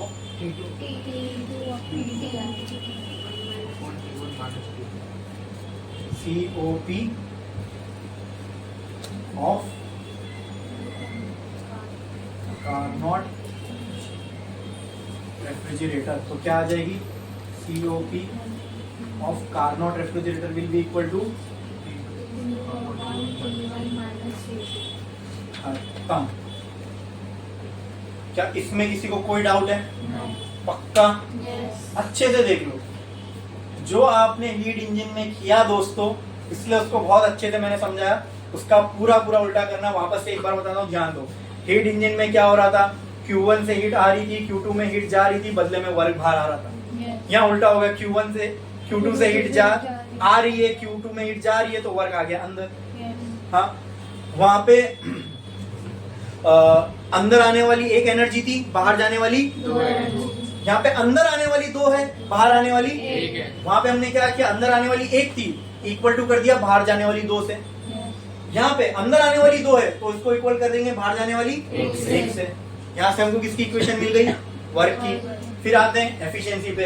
है ये एफिशिएंसी, और जिसका नाम बदल गया रेफ्रिजरेटर के केस में उसको क्या बोलते हैं, कोएफिशिएंट ऑफ परफॉर्मेंस या फिर COP। लेकिन है तो एफिशिएंसी, तो जग जाहिर फॉर्मूला एफिशिएंसी का क्या है, आउटपुट अपॉन। यहाँ पे आउटपुट क्या है, कूलिंग करना किसी स्पेस को। तो तुम जाहिर सी बात है जब देख रहे हो यहाँ से हीट निकल रही है, यहाँ हीट जा रही है, तो ये स्पेस क्या होगा और ये स्पेस क्या होगा, गरम। सिंपल। हमारा मकसद क्या है, इसको गरम करना कि इसको ठंडा करना। तो आउटपुट में क्या आएगा, पर्पस, जो जिस पर्पस के लिए वो मशीन बनी है क्या आया, और इनपुट में जो हमने दिया तो क्या दिया, वर्क। क्लियर। उसके बाद मैथ्स, समझे। इसमें किसी को कोई डाउट है, बोलो बोलो, पक्का। छापो जल्दी।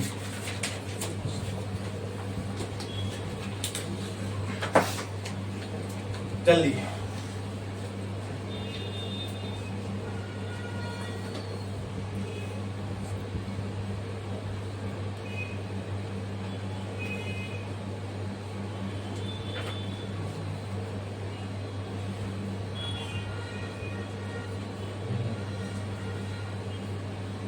और ये डायग्राम के बाजू में ब्रैकेट में लिख देना, it is a cooling device. Refrigerator is a cooling device. Refrigerator is a cooling device. जल्दी जल्दी जल्दी जल्दी जल्दी लिखो लिखो लिखो। ये डायग्राम बनाओ, फिर वहां से लिखना स्टार्ट करो। वहां पे खत्म।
हो गया लिख के? कितने लोगों का बाकी है? जितने का हो गया एक लाइन छोड़ो, स्टार डालो और लिखो heat pump. Heat pump, heat pump.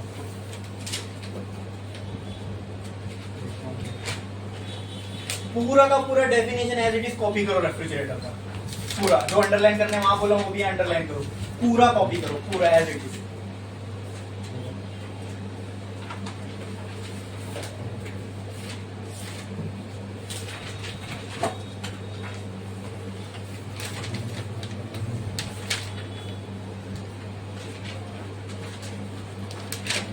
पूरा एज इट इज, जल्दी जल्दी,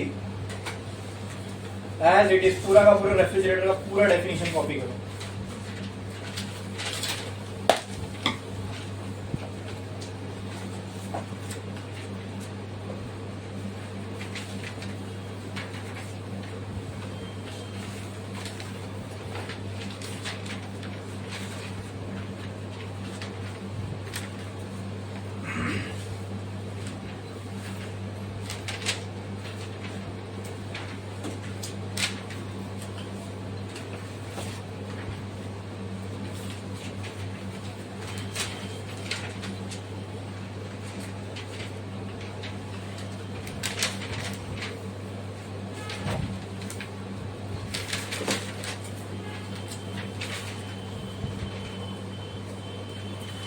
लिखा आपने?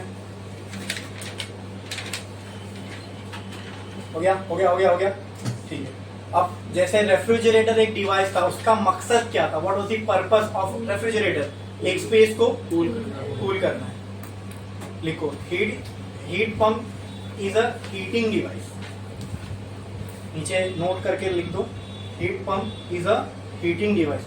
मतलब एक सिंपल सा सवाल मैं आप लोगों से पूछता हूँ, हीट पंप का मकसद क्या होगा? एक स्पेस को हीट करना, एक स्पेस को हीट करना। देखो अब मैं यहाँ क्या बना रहा हूँ, ये है heat pump, same as refrigerator.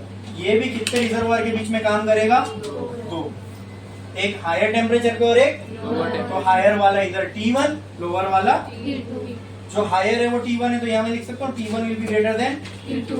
ठीक है, ठीक है। अच्छा, ये भी जैसा रेफ्रिजरेटर करता है, ये भी हीट लेगा लोअर वाले रिजर्वायर से विच इज Q2 और देगा हायर वाले रिजर्वायर को विच इज Q1। और ये करने के लिए बदले में ये क्या कंज्यूम करेगा? वर्क। पूरा रेफ्रिजरेटर जैसा ही काम करता है।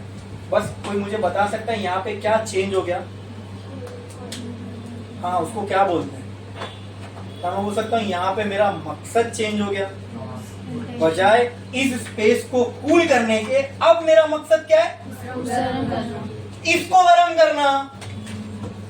अरे भाई, ये कूल होगा ऑटोमेटिक, वो हीट ही होगा ना, एक जगह से हीट निकल रही है। अब मैं इसका एक प्रैक्टिकल एग्जांपल दूं तो और अच्छे समझ में आएगा।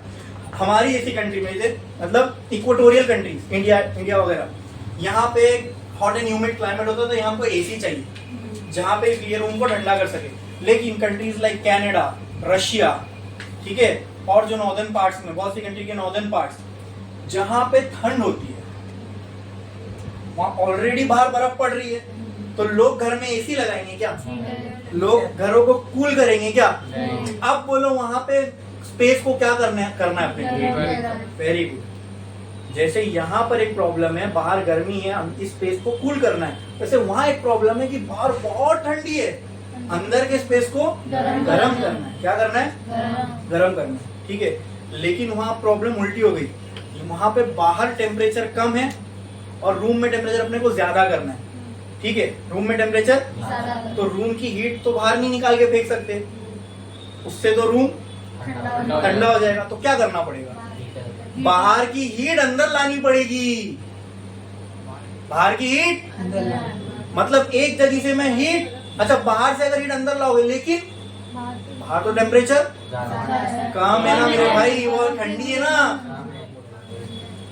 और अंदर टेम्परेचर तुमको क्या करना है?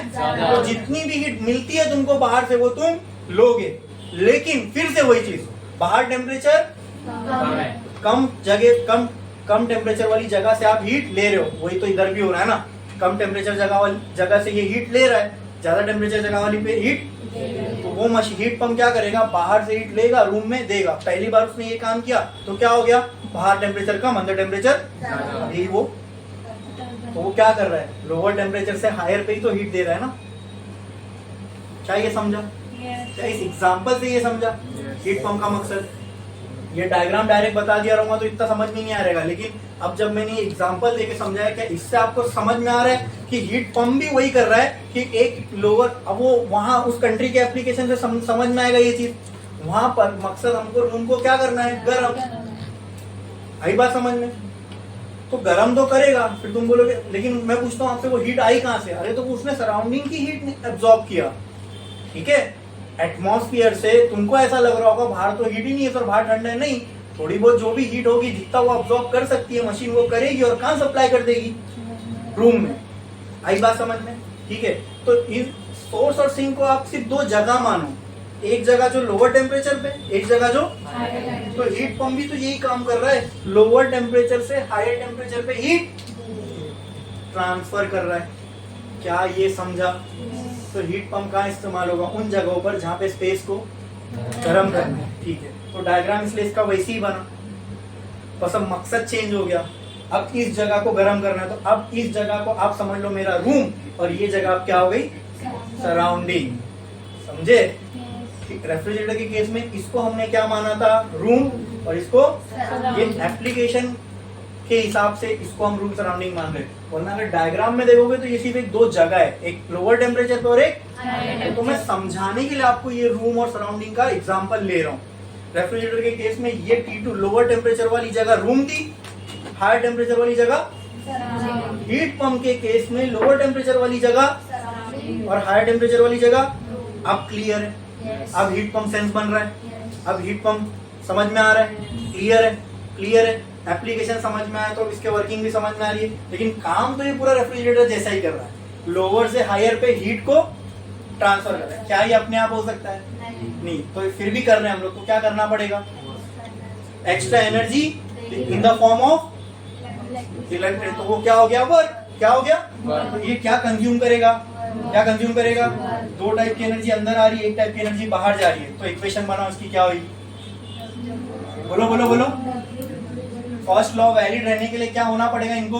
W Q2 should be equal to Q1। तो क्या यहाँ भी equation W is equal to Q1 minus Q2 ही बनेगी? Very good. मतलब तीनों में वर्क की इक्वेशन तो सेम है। अब देखेंगे चेंज का आएगा। ये क्या है? Heat pump. इसकी भी है तो एफिशिएंसी, लेकिन इसकी भी एफिशिएंसी को क्या बोलते हैं? COP। क्या बोलते हैं? COP। अब हम किसकी COP देखने वाले हैं? हीट पंप की। किसकी? Heat pump. क्लियर है? अच्छा, है तो ये एफिशिएंसी। फॉर्मूला बोलो क्या होगा? जग जाहिर आउटपुट अपॉन इनपुट। अच्छा, आउटपुट मतलब मकसद, पर्पस मशीन का क्या है? Q1। अरे वाह, अब तो डायरेक्ट बता दिए, लेकिन मैं उससे एक स्टेप और पीछे जाता हूँ ताकि सेल्फ स्टडी में समझ में आए। वहाँ कूलिंग था, यहाँ क्या है? Very good. तो अब जब सेल्फ स्टडी करने बैठोगे ना तो समझ में आएगा Q1 क्यों लिखे। समझे? डायरेक्ट Q1 लिखते थे तो भी सही था, लेकिन तुम जब सेल्फ स्टडी करने बैठोगे तब तुम्हारी समझ में आना चाहिए ना यहाँ Q1 क्यों लिखे। और हमने नोट में पहले ही लिखवा दिया मैंने, it is a heating device. तो यहाँ पे मकसद क्या है आउटपुट का? पर मकसद क्या है मशीन का? जो मकसद है वो आउटपुट है। इंजन में मकसद था वर्क प्रोड्यूस करना, वो आउटपुट में आया। रेफ्रिजरेटर में मकसद था ठंडा करना, तो वो कूलिंग आया। अब इसका मकसद क्या है? हीटिंग। तो हीटिंग। कौन सी स्पेस गर्म होगी? वो वाली। Very good, Q1। अब इसको करने के लिए हम क्या दे रहे हैं? Very good. यहाँ पे भी मैं लिखता हूँ COP ऑफ हीट पंप, यहाँ पे भी आ जाएगी COP ऑफ हीट पंप, और ये आ गया वर्क। अब क्या मैं यहाँ पे COP ऑफ हीट पंप, इसकी जगह पर क्या मैं Q1 upon Q1 minus Q2 लिख सकता हूँ? खत्म, आ गई COP of heat pump for Carnot heat pump। COP of Carnot heat pump will be equal to, एकदम हजम हो गया, ये एकदम क्लियर हो गया। हाँ, ये डिवाइस भी एकदम समझ में आया अच्छे से। हीट पंप बोलो, इसमें किसी को कोई डाउट है? पक्का? अच्छे से समझा पूरा, आउटपुट इनपुट से जैसा समझाया, हीट इंजन जैसा समझाया, फिर रेफ्रिजरेटर, फिर तीनों साथ कनेक्टेड है ना। हीट इंजन समझ में आया तो उसी का उल्टा रेफ्रिजरेटर, फिर रेफ्रिजरेटर डायग्राम पूरा एज इट इज ऐसे ही बनेगा, बस यहाँ मकसद चेंज हो गया, पर्पस चेंज हो गया, आउटपुट चेंज हो गया, है ना? बराबर। हीट पंप भी समझ में आया? क्लियर है? क्या इसमें किसी को कोई डाउट है? एकदम क्लियर है, एकदम अच्छे से समझ में आया। पक्का? पक्का। यहाँ अपने तीनों डिवाइसेस खत्म, मतलब जितने भी डिवाइसेस देखने थे खत्म। ठीक है, छापो ये फटाफट। और जो लोग आज कुछ चेहरे में पहली बार देख रहा हूं, तो इसके पहले का अगर कॉन्टेक्स्ट चाहिए तो मैंने वीडियोस अपलोड कर दिए हैं। 5 लास्ट लेक्चर का नहीं किया हूँ, 4 उससे पहले के जो थे वो कर दिया हूँ। ठीक है, तो वो जाके देख लेना। कल मैं कर दूंगा इससे पहले वाले लेक्चर का, तो इसका भी कॉन्टेक्स्ट मिल जाएगा। ठीक है।